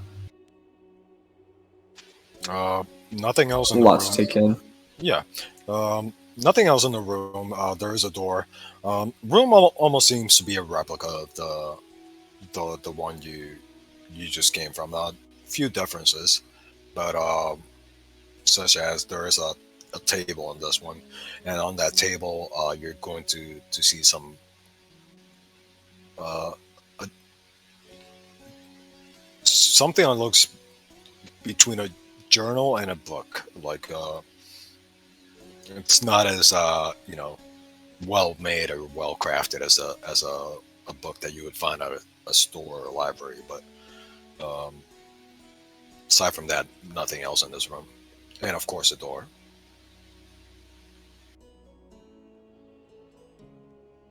Um, as this happens, your rat hasn't come back. Okay, so she'd probably just randomly see the rat running around, just go back, like out of existence, making that pop. Hey, apparently something went through a portal again. But yeah, your rat comes back. Um, Couldn't find the way back, huh? But the girl's there just fine. yeah, she's got a body over there. It's all kinds of blood. It kind of looks like this room, though. I'm gonna throw a look at Merc. What you thinking? I'm gonna convey what I've been told. You know, it's shared. Well, I mean, I don't know exactly what the circumstances are, but it kind of sounds like it's some kind of experiment. Well, all we know is this girl. She got a concussion, right? She walked into some room, got teleported. That's the word, teleported, with a concussion. She's now in this other place alone with a bloody guy. I think we should help. I'm gonna walk over and just touch it. If you're willing, you go right through. All right, yeah, I just go right through. You're looking at pretty much the same thing. This is nasty. Yep. As Zorky vanishes. Oh, you go ahead. I was gonna say, as Zorky was talking himself into doing that, Sphere with the same thing, like, that's a man of confidence in the face of the unknown, and just does the same thing. Yep. And Poppy kind of follows behind too, just like, what the hell? I'll try it. You are now alone, Mercy. Mercy falls to his knees. Zorky. Roll for a panic attack. Okay, what do I roll for Why that? have you forsaken me, Zorky? No, you don't need to roll for that. You can just have one for free I'm if you just- want. Crying is a free action. Don't forget that. I opt to fail my wisdom saving throw against a panic attack, and Mercy is just sitting there clutching his chest, breathing hard, going, Zorky? Zorky? You're most certainly not getting a response. Yeah, no, he just starts crying. Oh, got it. So as Mercy has this panic attack, all of you are now looking at the same thing. If anybody wants to try to, well, let's start with this. All of you are looking at really trying to revive this body. So there's two. No, there's just one. It is naked. A naked, older gnome. Male with white hair, sort of a beard growing in, kind of disheveled for the most part. Nothing else out of the ordinary aside from, there's no cuts or lacerations on his body. It's not, but he is covered in blood. My rat said we was here. This your boss? Your friend? Book. She points to the table. I'm gonna look up at Zafira. Hey, ain't you the one that's been reading those books? I seen you reading a book in a park. I didn't want to say nothing because like I stand out. I don't want to be like, "Hey, you stand out." But you got a big one with you too, don't you? You into books? You want to give that a look? Thank you for noticing. And she just gets up and goes to investigate this little book. Very perceptive. Yeah, I don't read. All right. As Mercy is hyperventilating, who knows where now? Go ahead and give me investigation. Anyone that's looking around this room, give me investigation, and then Zafira, give me Arcana. Yeah. So Dirty 20 17. with the guidance. Okay. Oh, you threw the guidance on there. Okay. All right. What Ruli couldn't make out earlier is that the pattern of this blood all seems to be laying in the same direction as the crystal is spinning. So, spinning clockwise. All of the blood splatter seems to be headed in that direction on the walls.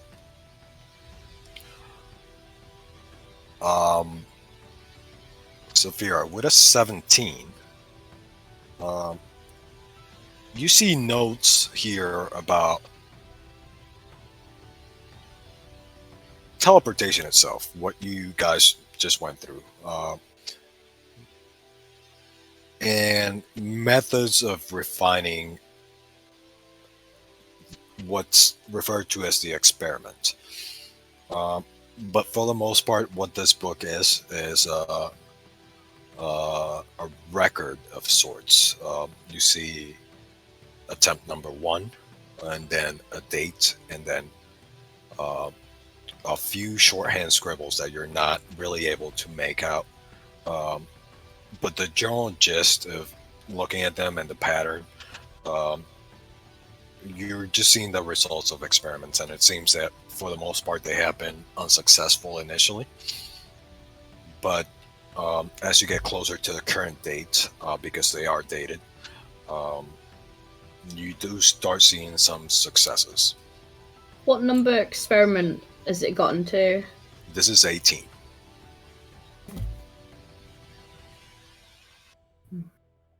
So what you finding? Anything good? Way back, maybe? Well, a friend here has definitely made several attempts at teleportation in the past, only recently getting, and she gestures to all the blood and grossness, some success, I suppose. Yeah, it So looks like fascinating. it's following the pattern of that crystal. It seems like almost like a. I don't know how to describe it. I saw a guy once that had this weapon, right, and it had like a crank on it, and it kind of made like this propeller turn. It was somebody, Merc Nude. Anyway, it kind of did something like this. Where is he anyway? Where anybody see Mercy come through? The guy I was with, a really awkward blonde hair. Oh, the really twitchy, jumpy one. Yeah, he's like scared of people. Yeah, no, when I came through, I just saw him start crying. I don't know. Oh dear. I'm gonna go back to the way, like right where we came through. I'm just gonna yell, "Hey, Merc, you coming?" You don't hear anything, but it has been a minute now. And by a minute, I said a while since they went through. They don't seem to be coming back. Mercy very tentatively raises his hand and passes it through the arch. You guys see a hand, but it. You know I mean, what? Zorky. Give me a wisdom saving throw. Okay. All right. Because you're not committing to it. 14. Oh no, you are absolutely getting pulled into it. Just because of the way you were going about it. You don't even have a moment to catch your breath before you stumble forward out of your control, and and end up in the same room as them. Oh, there you are. It took you long enough. What happened? You get stuck in the mail or something? I like to imagine I landed like face down, and as I'm looking up, you can see my eyes are red from crying. Yeah, like I'm over you like this, like hands behind the back, just looking over you. No, I just what? Are you hurt? There's blood everywhere. Yeah, we're trying to figure that one out. There's a lot going on here. I'm glad we got your brain because I think we're stuck here. There's a book in there. The dragon girl looking at it. I don't think she gave us a name.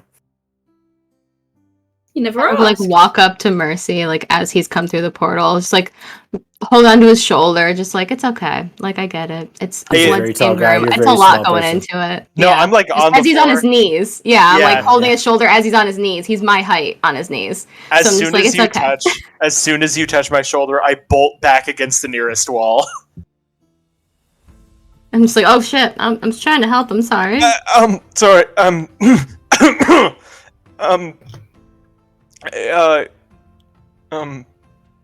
and then I fell quiet. Oh, wow, you really don't like people, do you? He's better when he has his snacks. Interesting. There is a lot of blood, so I kind of give him that. When you say it like that, Zolki, it makes me sound like a child. It's not. There's not. They're not just snacks though. It's fun. Who's that? It's child an insult, like for you peoples, because like we come out, man. We got like maybe 3 seasons before we're working. With cultural differences with children, that it takes a little bit longer to get older and wiser, and when you compare somebody to a child, especially an adult, is typically seen as an insult of kinds. But that's beside the point. Why is there a naked gnome here? Well, I'm sorry. I just wanted to have a little conversation with you to kind of calm you down. It seems like it worked. This is Mr. Puddleblock. That's the Tova Puddleblock. She's kind of prestidigitating him a bit, and trying to clear out, I guess, a spot on the floor where he can lay. I'll take off my vest and drape it over him so he has some clothes. So like I'm just like shirtless now. Yeah. If you guys wanted to, there's plenty of space on the table that's in the room itself, and it seems mostly blood free.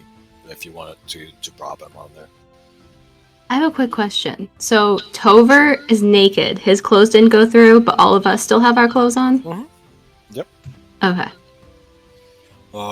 As you guys are doing this, the light from the room, which is very much the same globe, briefly goes out, and all of you are standing in darkness for a split second before it comes on again. And this time it's spinning in the other direction. Before we do anything else, let's take one more break and we'll wrap it up, alright? Sounds good. Alright.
you guys get it all out, or? Yeah. I think so. Nope. Yep. So see, all right, I did it. Okay, we're good. Give me 1 second to switch strengths here, and we'll get going. For my own knowledge, who is standing closest to the portal? I think that was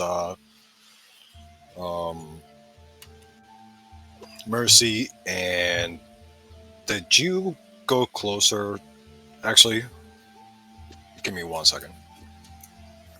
I think we'd all kind of be grouped around Tover at this point, right? Mm. Yeah, last time I remember I was like talking to Mercy, but then he darted across the room. So I don't know if that's like Yeah. away from the portal. So I don't know. That would probably be away from the portal. You did touch me, which meant I had to go away. Okay, so we're back.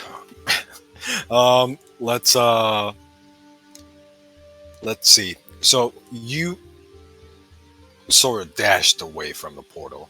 Would it have been towards the other people or away? It would have been whatever direction was opposite from Poppy. So she would have been. I imagine you would have been grouped up with the rest of the people investigating the Well, room. so I just came through the portal. Correct. So I think I would have gone back through under the arch to the opposite wall. Okay. That wall isn't too far away from the portal itself. As long as I can feel a wall on my back, I'm fine. Yeah, and you're on solid ground. You're not on the metal that makes up this device. Okay. But when this change happens, when the room goes dark and then the crystal starts spinning in the counterclockwise direction, you're going to feel, especially you, but anyone in the room, it's not that it's pulling you, but you do feel a pull. But Mercy, you being so close, unlike what you felt before, because you were the only one who actually got pulled through. Well, actually, I guess really did as well. Unlike when you got pulled through the first time, this is painful to be standing so close. And it almost feels like it's trying to tear your skin off.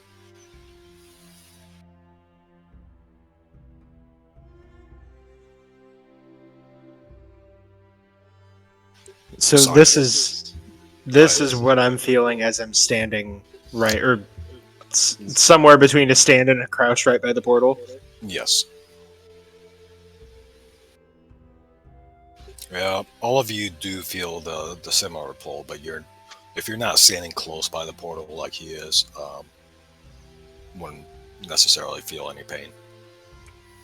I'm gonna shuffle around the portal. I think we can go back now.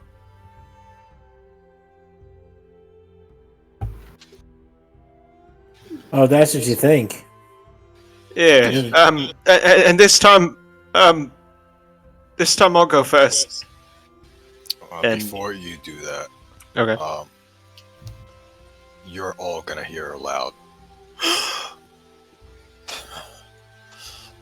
And really, you're going to see Tover's eyes open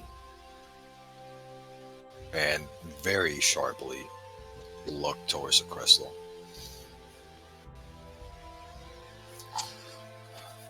Did I make it through? You made it.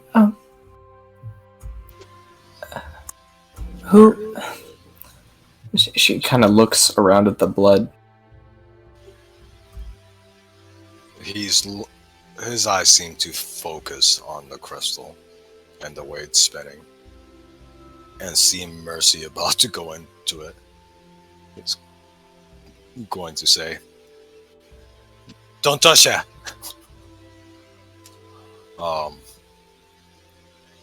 Weakly, but his voice does carry through the room. I stiffen right up and just freeze. Really? What are you doing here? There was, there was an explosion, and I came in. There was steps. I've never seen the basement. What's all this blood? Taking a look around for the first time. Focusing on the blood itself. Which wouldn't be too hard for you guys to see, but seeing as how there's a red glow around the room, it does take a second as he's just waking up. He's gonna look at you and say, then that's not one of you then.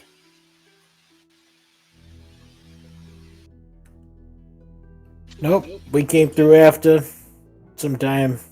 Hey, it's Zorky, by the way. Mr. Puddle Block. Tover, and thank you for finding me. Really, are these friends of yours? You haven't mentioned them. They're acquaintances. Briefly. Young man over they, there, unless you want to get shattered into a million pieces, I would step away from that thing right now. Right away, yeah. Right away. Don't step there. Sorry. And he is sitting up, and as he sits up, what did you drape over him? Was it a coat or a bag? So he's got that vest that looks like it was made for a Goliath. So it's like it's just this like vest with no sleeves, and it's like goes down to his knees. Okay, so full coverage for him. It'd be like a dress. Did you like actually put him in it, or just over it? Probably just over him. I didn't want to move him too much. Okay, so as he starts sitting up, that comes loose, and he's gonna look down at it. Where are my clothes? It's funny they say that. That's all we found of you before we came in here. So I think you should cover up with that, because unless you want to show everybody your bits, and I know they're not very fond of that. I don't really care, but some decency I figured I'd provide you. I've seen Merc a couple times. He got really offended when people saw his bits. I told Keela this portal wasn't ready. And he just puts his face in his hands and breathes in deeply, and for a moment he's just quiet.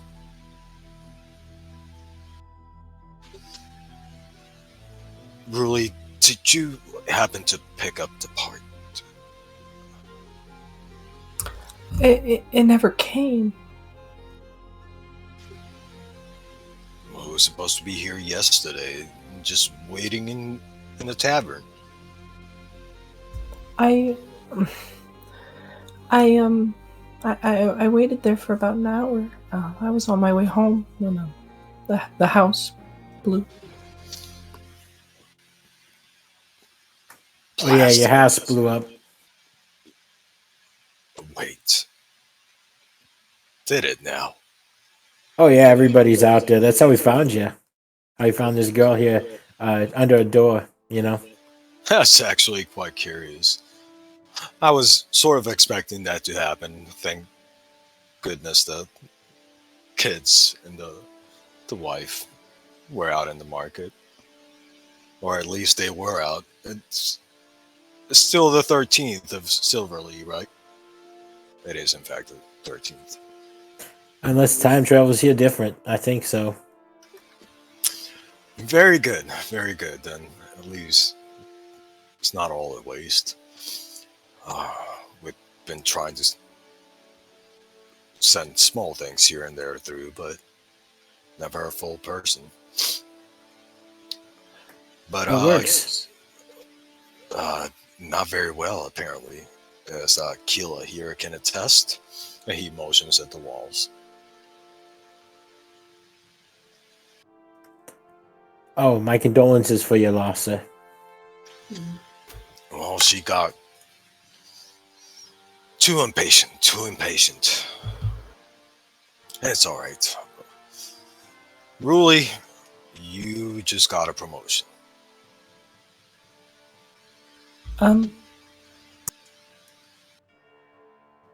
Congratulations. Now, excuse me, Mr. Tover. Is there a way out of here? Well, seeing as how you don't have the part that I need, I don't think so. Not unless you give me some time to work on this. Meanwhile, I do hope you brought warm clothes because it's probably going to get very, very cold very soon. Is there a place here I could start a fire? Just outside the door. I don't see why not. Mind you, don't burn any of the books or anything you find out there. Please. Where is it that we are? Is it outside Joarlie or? I was about to ask the same thing. You would think, right? No. We're not even in the same continent. Right now we're in Theolad. And in this part, let's just say they're not very friendly. But no worries. I will get this machine fixed. Been able to send messages here and there, but never a full person. You are a success story, and I imagine that's going to change very soon. Fantastic. In the meantime, I think I'm going to go cook up some grub because if we're going to be here for a while, I want to get a fire going. I want to get some food going. You guys hungry?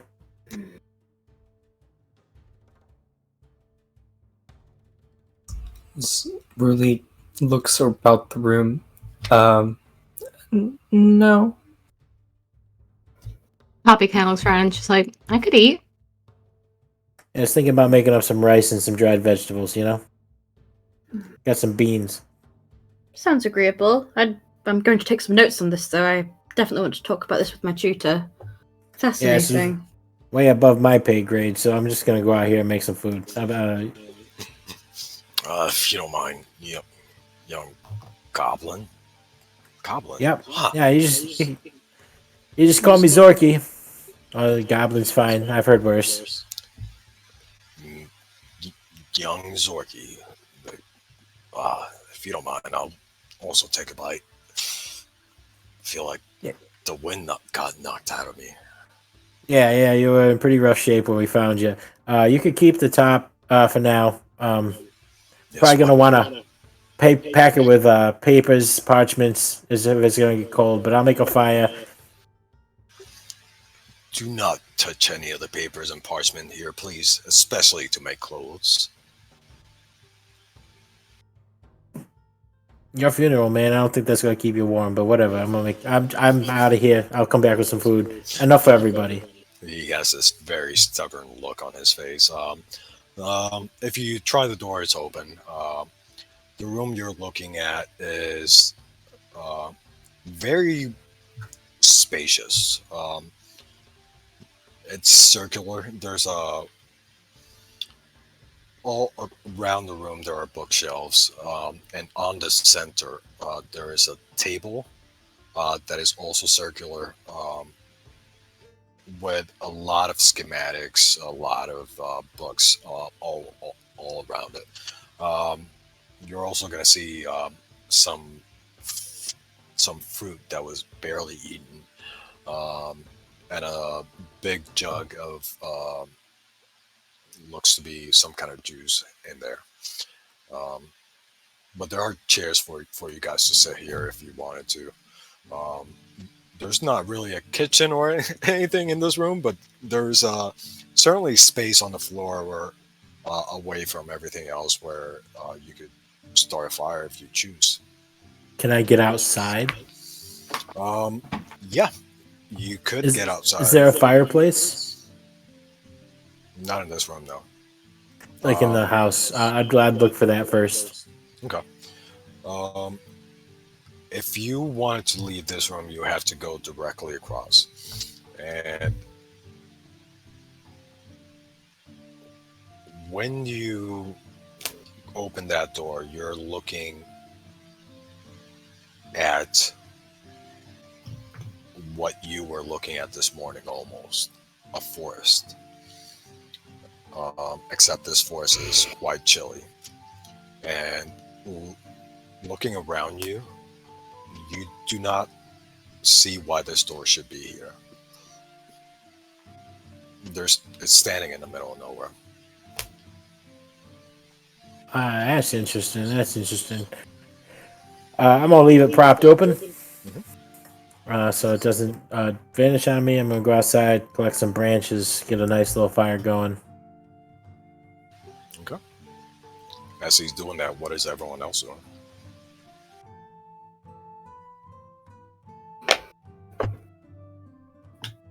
Immediate time, Ruli's gonna prestigitate her pants, which are thoroughly stained at this point. Yeah. Anyone that sat or otherwise crawled on this floor, so Mercy also, will have some stains on them. Oh, let me help you with that. No, it's quite all right. You don't need to get any closer than that.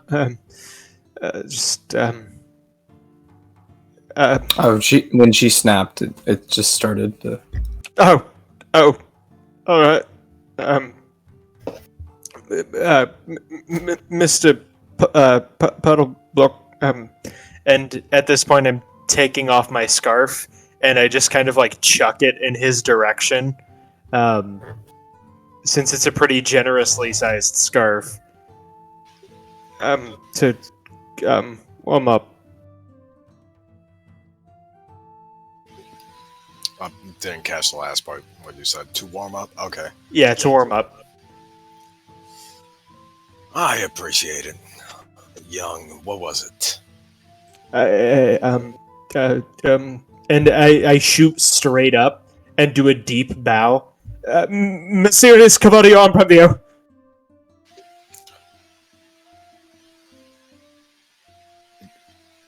Say that one more time. Very, very slowly for my weak old ears, if you don't mind. Mysterious Cavadio on Previo. That is quite a mouthful. What do your friends call you? It cannot be that. Mercy. Fantastic. Well, thank you for this, Mercy. Yeah. Say, your friend over there. You might want to check on him, make sure he doesn't step out the door. Yeah. I'll be right back. And I go up to search after Zorky. Okay. Rest of you? Zafira sat in a little corner with her book out, writing more notes, a report to show her teacher later. And because she's so awkward and engrossed in writing this up, rather than actually speak to any of the people she's not introduced herself to, she just tears a bit of paper, writes her name on it, and puts it in front of her like a little placard on a desk, and just carries on. Okay. Zafira. Okay. Thank you for your assistance there, Zafira. Are you heading out the room or are you staying? Staying. She's just writing. Okay.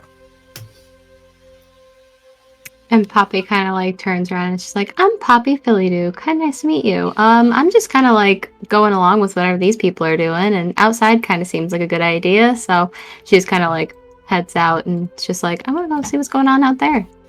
Okay. Nice to meet you. Bye." And Ruli, I'm assuming you're staying, or are you going elsewhere?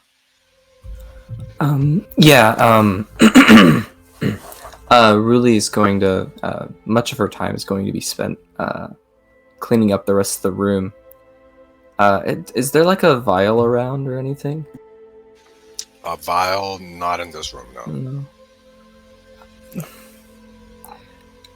Any like solid bits are gonna get kind of pushed into a corner, I guess. Okay. Something to bury, I guess. There's not that much. You're looking at maybe a handful. How are you? Are you picking it up with your hands, or are you moving it? Yeah, I think that's gonna be the only way to do it. Well, that's gross, but yeah, you managed to get some. It's about a handful, and definitely you cannot tell what part of any kind of living thing this came from. Definitely flesh of some sort, but that's about all you can make out. And as she's kind of finishing up her time, she's like, "Oh, Sophia, Yes. it's she you think that she was going to say that it may be lovely to meet you, though, given the circumstances. I'm Ruly. Thank you for helping me earlier. I didn't get the chance to properly thank you. Oh, no worries, you were in need. Don't want to see you get flattened by a door. It'd be a horrible way to go. This is much more interesting. Oh, you have lovely scales. She's kind of... It's... She doesn't really know how to compliment you, but she's trying to make some effort. That's probably the first time anyone's complimented her, so she like genuinely brightens and seems very pleased by that. If she could blush, she would. Thank you very much. I'm gonna check on them. She kind of makes sure they're not... I like how not a single one of these characters, except for Poppy, is like just a well to society in any way, shape, or form. Zorky does alright. It's just he stands out. Yeah. Bro, wait till he gets the tragic backstory. It's gonna be great. Upstairs, Mercy is freaking the fuck out. As soon as he sees Zorky, he's like, "Zorky, you know that's the Tova Puddleblock. Yeah, he's a genius. I mean, he's one of the most brilliant minds of our generation. I don't even know how to handle myself around him. He's brilliant. He's everything he's done, all of his works, all of his ideas. It's like it's coming out of the mind of a god of some kind. It's just absolutely, positively radiant. He is, and just being in his presence, I don't know what to do. It's like standing in the pearly gates right before God himself. And I mean, what's a guy like me to do? I mean, it's just, wow. I can't believe I've got this opportunity. I mean, I could... Meg. Yeah, right, yeah. I definitely appreciate your excitement, but he seems okay, but you could do all this. I've seen your brain work. I mean, I couldn't do any of this. Teleportation and other worlds and other countries. I mean, he's just something only the Tova Puddleblock could do. And at this point, I'm starting to glance over and I realize that other people are coming up, and I'm tugging at the imaginary scarf that's no longer there. We're outside, or at least I'd be outside. Yeah, but other people are starting to follow us. Yeah, he told you not to go outside, right? Yeah. Poppy's just like followed behind you guys and is just hearing Mercy go off on like this whole rant, and she's just like, "Am I supposed to know who this guy is? Like, he sounds really important and interesting." Don't let that door close, alright? She like stops. She's like, "Okay, alright." I don't know what happened if it closes. It's kind of standing there, just in the middle of nowhere. Seems about right. Which, by the way, I have a fire going, by the way, at this point. I got food cooking. Zorky, it doesn't hit you immediately when you come out, but the longer that you're here, the more this place feels familiar, even though you definitely sure you've never been to the Elad in your life.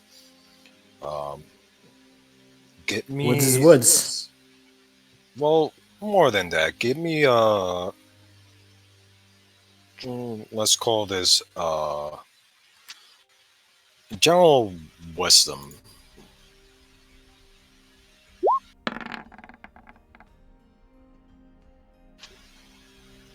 You're definitely feeling a Fey presence, and more importantly, it's separate from the woods itself. It's like something is around you, but it moves. Not threatening in any way, but it does seem like you're not alone here. Would this Feywild connection come into play with whatever is happening? Let me take a look.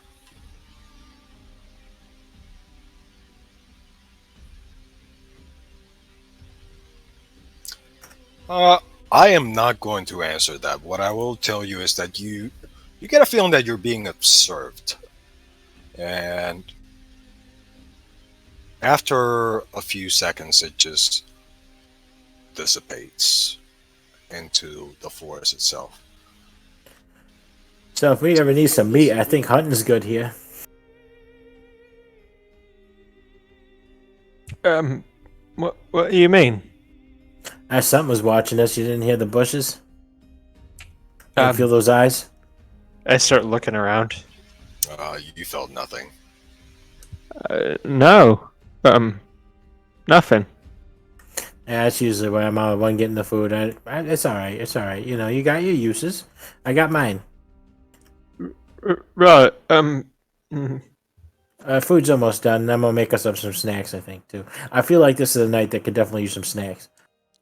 No, I agree. I could definitely use one to calm me down right now. Here.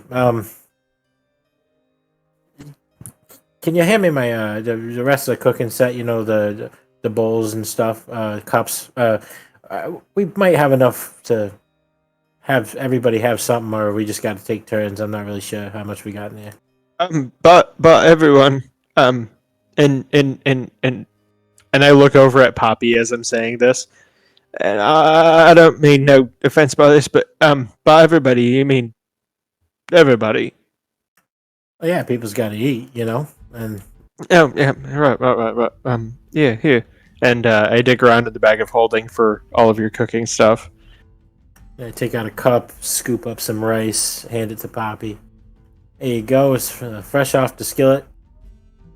It's like, I heard something about snacks. I'd be down for some snacks. What's going on there? Oh yeah, those are next. You gotta eat your food first. There's some beans in there. You're good with beans, right? Because like I met people before that wasn't good with beans.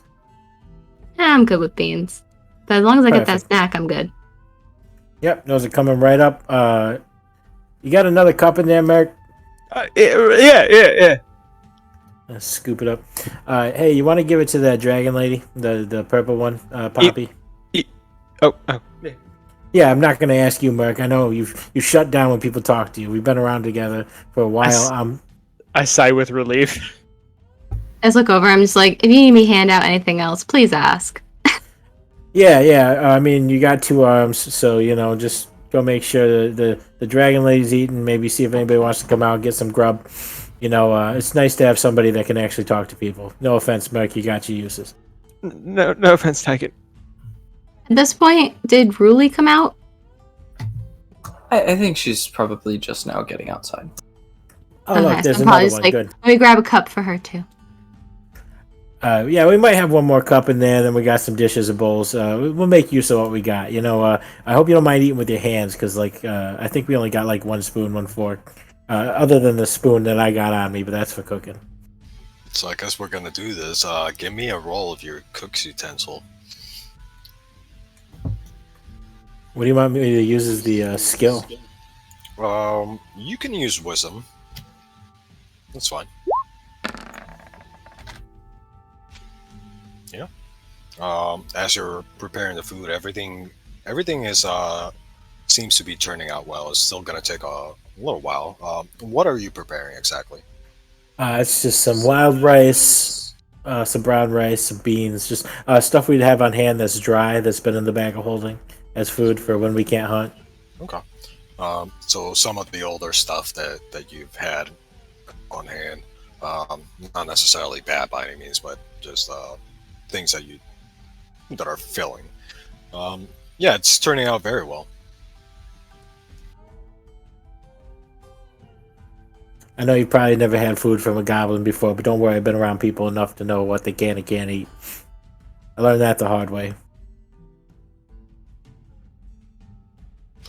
Not making them any Cajun food or anything.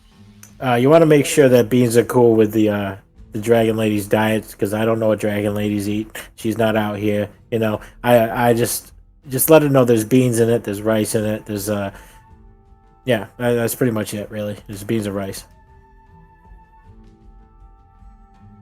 I'm talking to you, Poppy.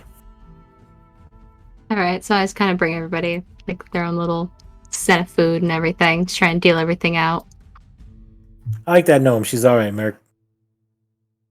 Yeah, no, she seems pretty helpful. What about you, Ruli? Was it? Yes, Zorky and Yeah. Merc, right? You can just call me Mercy. Mercy. Oh, it's lovely to meet you both. Thank you, by the way, for the help and the meal. And yeah, share your heads, all right, because this is the second time you've said "lovely to meet you," and honestly, this is probably the first time I've heard it from anybody. Cranial trauma is pretty. It takes, there's a lot of people that suffer from it, and the signs aren't exactly obvious all the time. But generally speaking, it, long term, maybe just look out for that.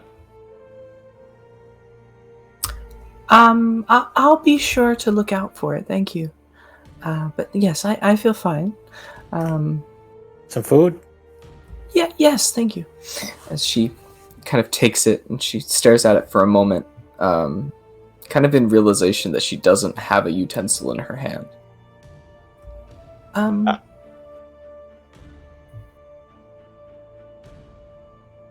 There's something wrong with do it. Do you have like a spoon?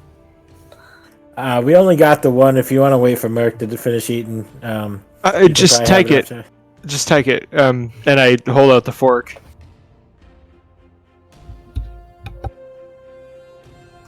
She gives you a smile. Oh, thank you. And she does not acknowledge that it's a fork. And she prestidigitates it clean. And oh, hey, that's a handy skill. Are you sure you're not experiencing like a headache, a nausea, balance issues? Does light bother you? Are you feeling sluggish or confused? Not feeling right? Motherfucker, did you look up You have quite symptoms the of a list of side concussion? effects. You are some sort of doctor? No, it's just making sure you're not too. Never mind. Just go ahead and eat. I appreciate the concern. she Yeah, just and continues eating her meal. definitely know who's doing the dishes, huh? Look at that. She just cleaned it right up, just like that, It's pretty impressive.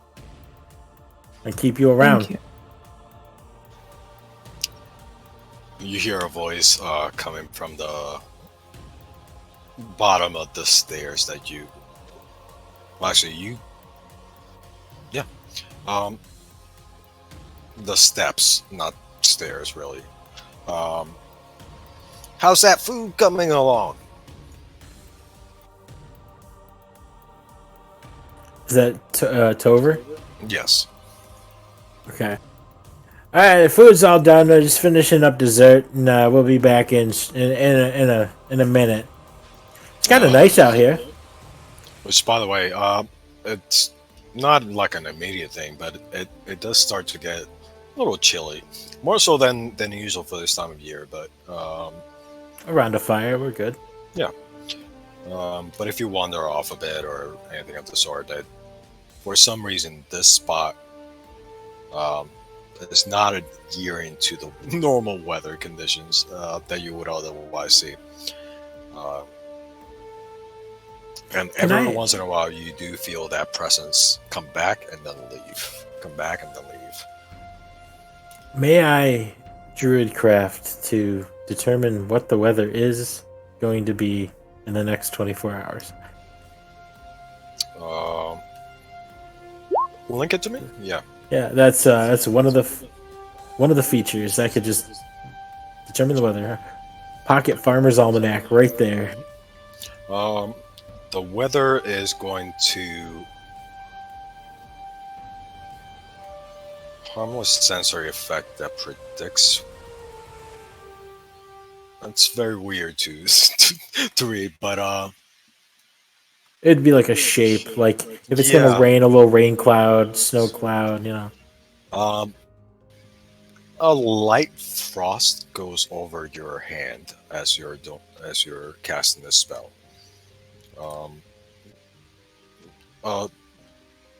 Kind of a frost that you would associate with like almost freezing temperatures. That's not good. Where do you say what we were? Because the weather's changed.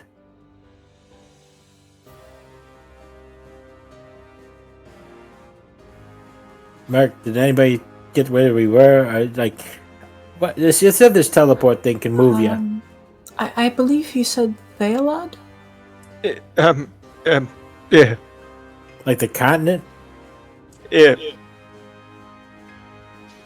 That's a long way away. Thalad is a country, but it not really a country. It's more like an organized group of tribes, and it is definitely across the world. That's some distance that teleportation can do. It sounds revolutionary, but I mean, it is the genius himself. I mean, it's the Tova Butterblock. Well, let's see if your genius can find a way to warm his house, because it's going to get cold. Right. Maybe somebody should go down and say something. You know, this is your time to shine. You really like the guy, you know, you're smart, he's smart. I can't talk to him about this stuff. When am I going to go down there and be like, hey, Mr. Genius, the guy my friend's fawning over, you know how to make fires? Well, hold on now. You don't got to say all that. I mean, you just let them know it's getting a little chilly outside, and you don't have to, add in the other details. Oh, yeah, but I didn't see a fireplace in there. I guess we could set a fire isolated somewhere in one of the rooms, if there's stone and not wooden floors. What are the floors made out of? The floor is stone. It would be all right then. Well, maybe. And I hate to ask this of you, but and looking at Poppy and Ruli, maybe one of you could go and talk to Tova. I kind of look over at Ruli like, you kind of have more of a relationship with him. Oh, yes, I can do that. As she goes down the steps again. As you're walking away and as you volunteer yourself, I shoot straight up again and do a deep bow. Thank you. Oh, she mimes a curtsy back. She's not wearing like anything that she can really lift, but it's the motion. Okay. And with that, the snacks is done. Poppy, you said you wanted a snack? Heck yeah, I want a snack. So I got like these no-bake balls. 6 of them. I immediately grab one.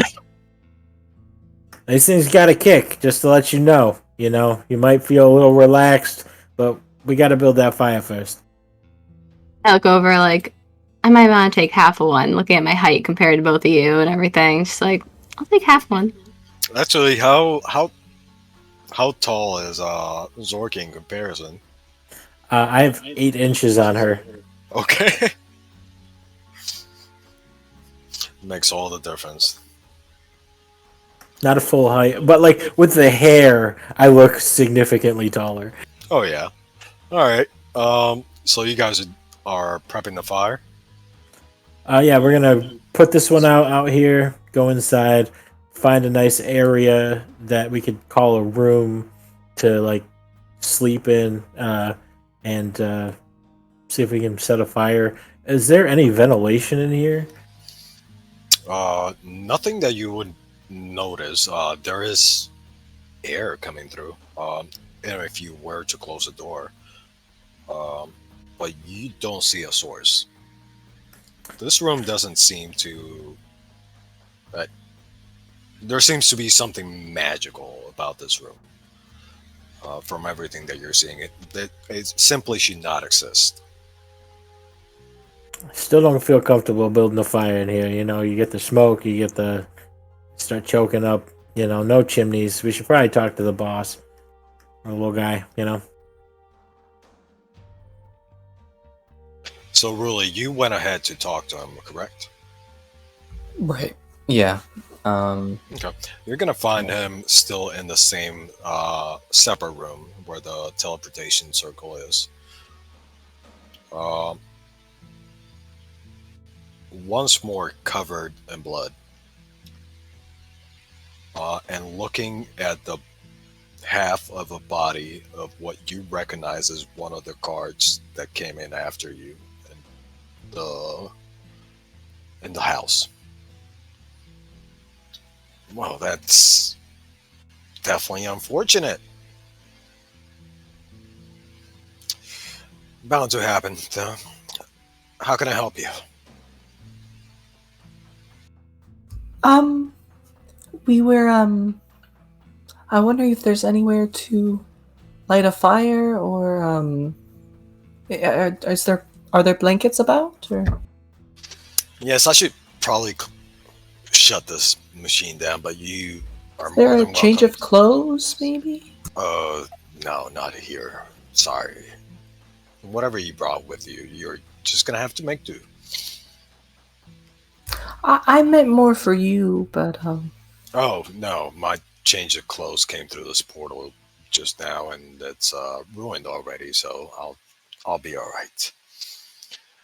Regardless, really, you've been incredibly helpful today. Same for your companions over there. You yes, You proved the portal does work as intended. Not all the time, but I'll get that fixed.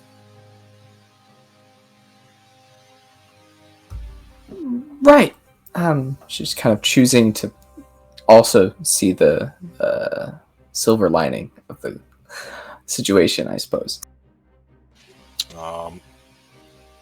You're gonna see. Yeah, go ahead. Zafira, do you want to move to another room and maybe I don't know, sort of what spray is going to go by?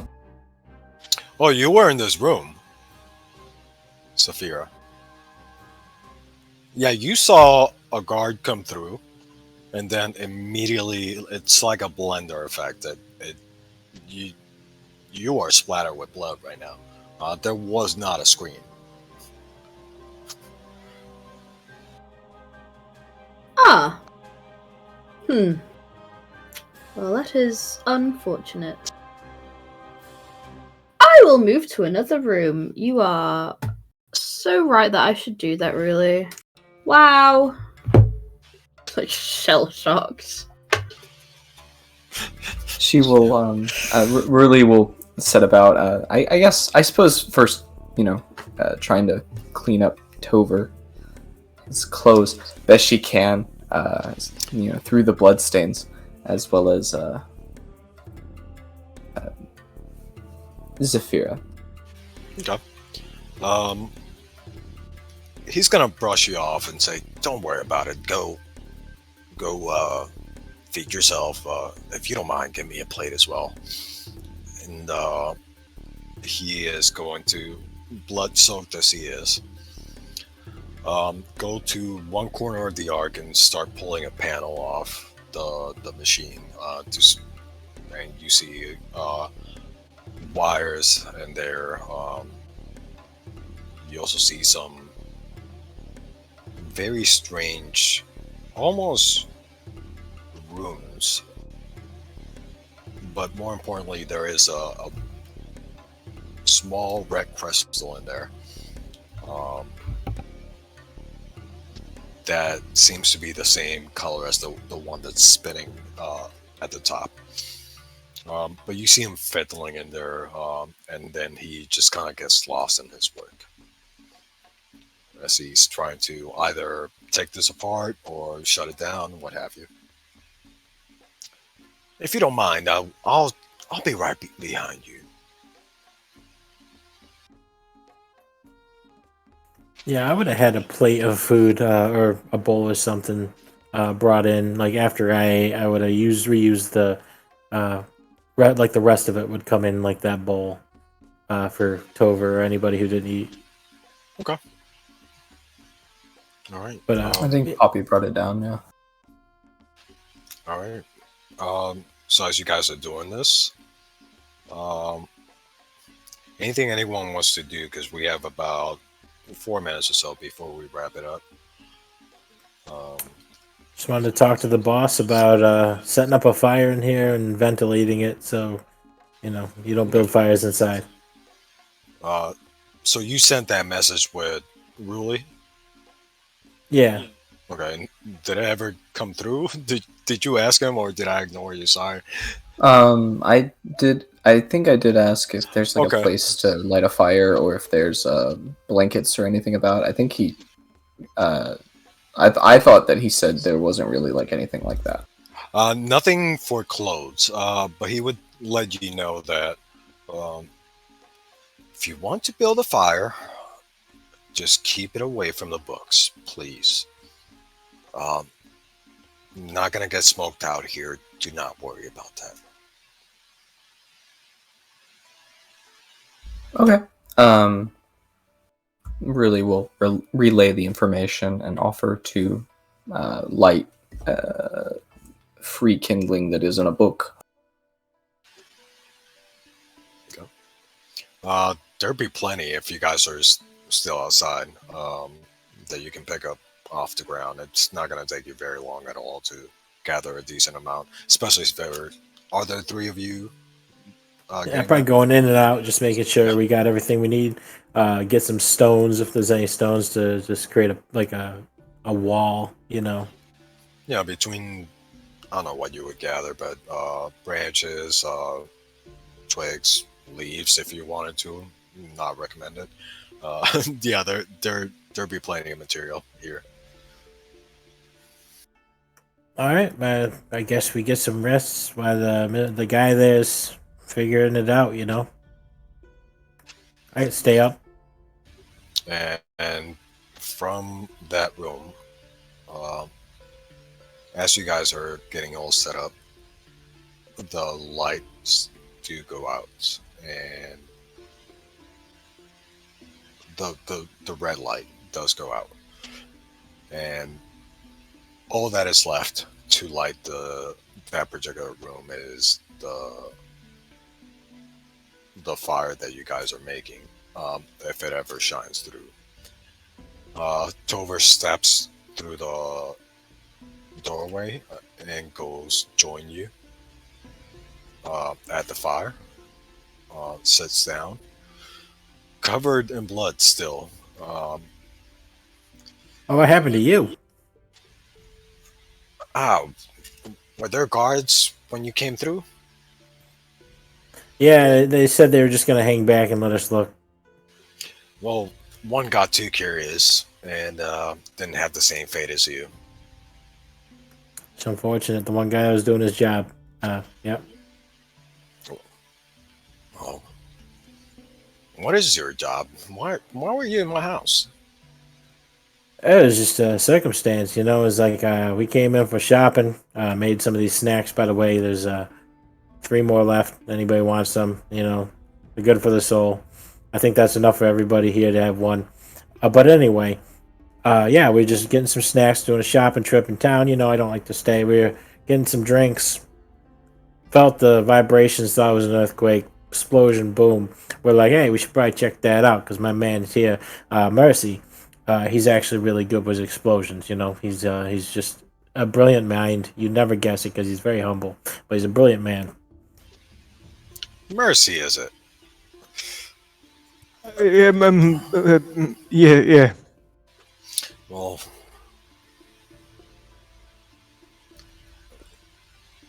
you and I have a lot to talk about then. I would like to hear about your work. Well,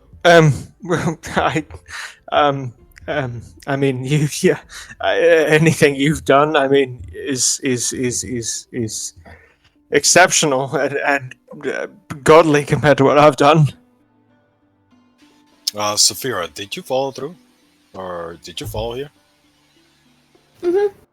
Okay.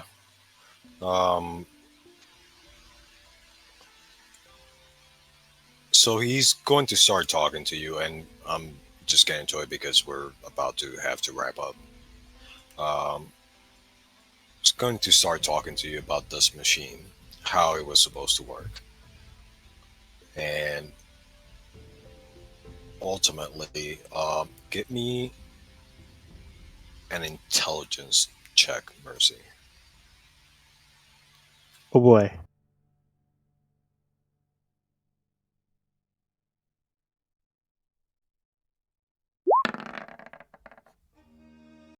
A fucking 5.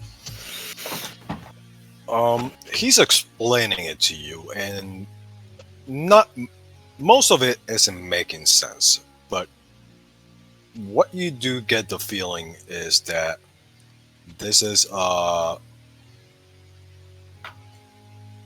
you can switch the direction that this machine works in,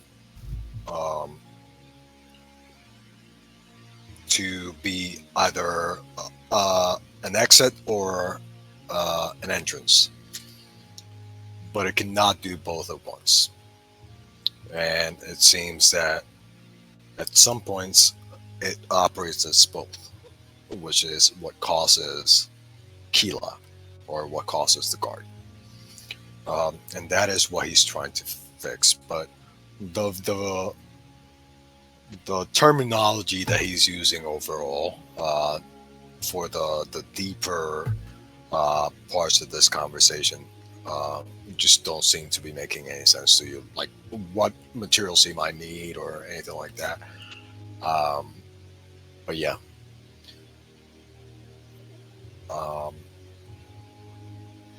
that's how that conversation goes. He's just talking to you and in no way trying to make sure that you're following. I'm just staring at him eagerly the entire time he's talking. Okay. Is anybody else doing anything for the time being? I could give 2 people 2 temporary hit points, but I'm pretty sure they go away on a long rest. Or short rest. Short rest? I don't know. I'd have to look that up, but either way, Mercy and Poppy got the extra special snacks. Did anybody else get some? I can only make 2 an hour. Oh, got it. Because of the chef feet. Got it. Okay. No, that makes sense. All right. If nobody else has anything to do, we can wrap it up here. But do let me know if you have something to do. Going once. Twice. All right. We are done for tonight. Thank you guys for joining the first session, being here. You guys are awesome, even if none of you can seem to talk to each other. Very socially awkward characters, but they'll get there. We had plenty of conversations. We'll break down those barriers. I like to imagine that no one's looking at each other's eyes at any point during this, except maybe Zorky and Poppy. Yeah. Yeah, I'm just looking around at everyone like I'm willing for everyone to talk to me. I'm just waiting. I like the realism of it being very awkward. It's not like the party meets for the first time and then everyone's best friends and then just bouncing off each other. It's very much like, I've known you for an hour, and now we're in a room of blood, and things are going weird. I will say that Ruli is a little bit more socially adept than she currently is. She's just there's a lot of stuff that happened very quickly. I mean, everyone's kind of Yeah. out of their element to some degree. That's understandable. We're doing gritty rules, so until we take a long rest, you two keep those 2 temporary hit points. Nice. Or until they go away. And these are Yeah. the special snacks. So at this point, Mercy would be high, right? Yeah, you're vibing. Okay. Yeah. Yeah. So is Mercy an anxious dweeb until he gets high, in which case he's like a completely well-adjusted person, or... When No, he's when just Mercy Bless. when Mercy is high, he acts normal. he acts normal. Brilliant. Well, we'll see. It's very realistic. Get some of that goblin ganj. Mercy is me personified. So All right, guys, we'll wrap it up here. And I will see you guys next Friday. Yep. Nobody needs to leave by any means. But I figure I need to say something at the end of this, so thank you. See you Yeah, next thank Friday. you. This is Yeah, the thanks, first everyone. campaign I've ever done, and it was a lot of fun so far. So I'm excited.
Just discovered that reactions are a thing on Discord.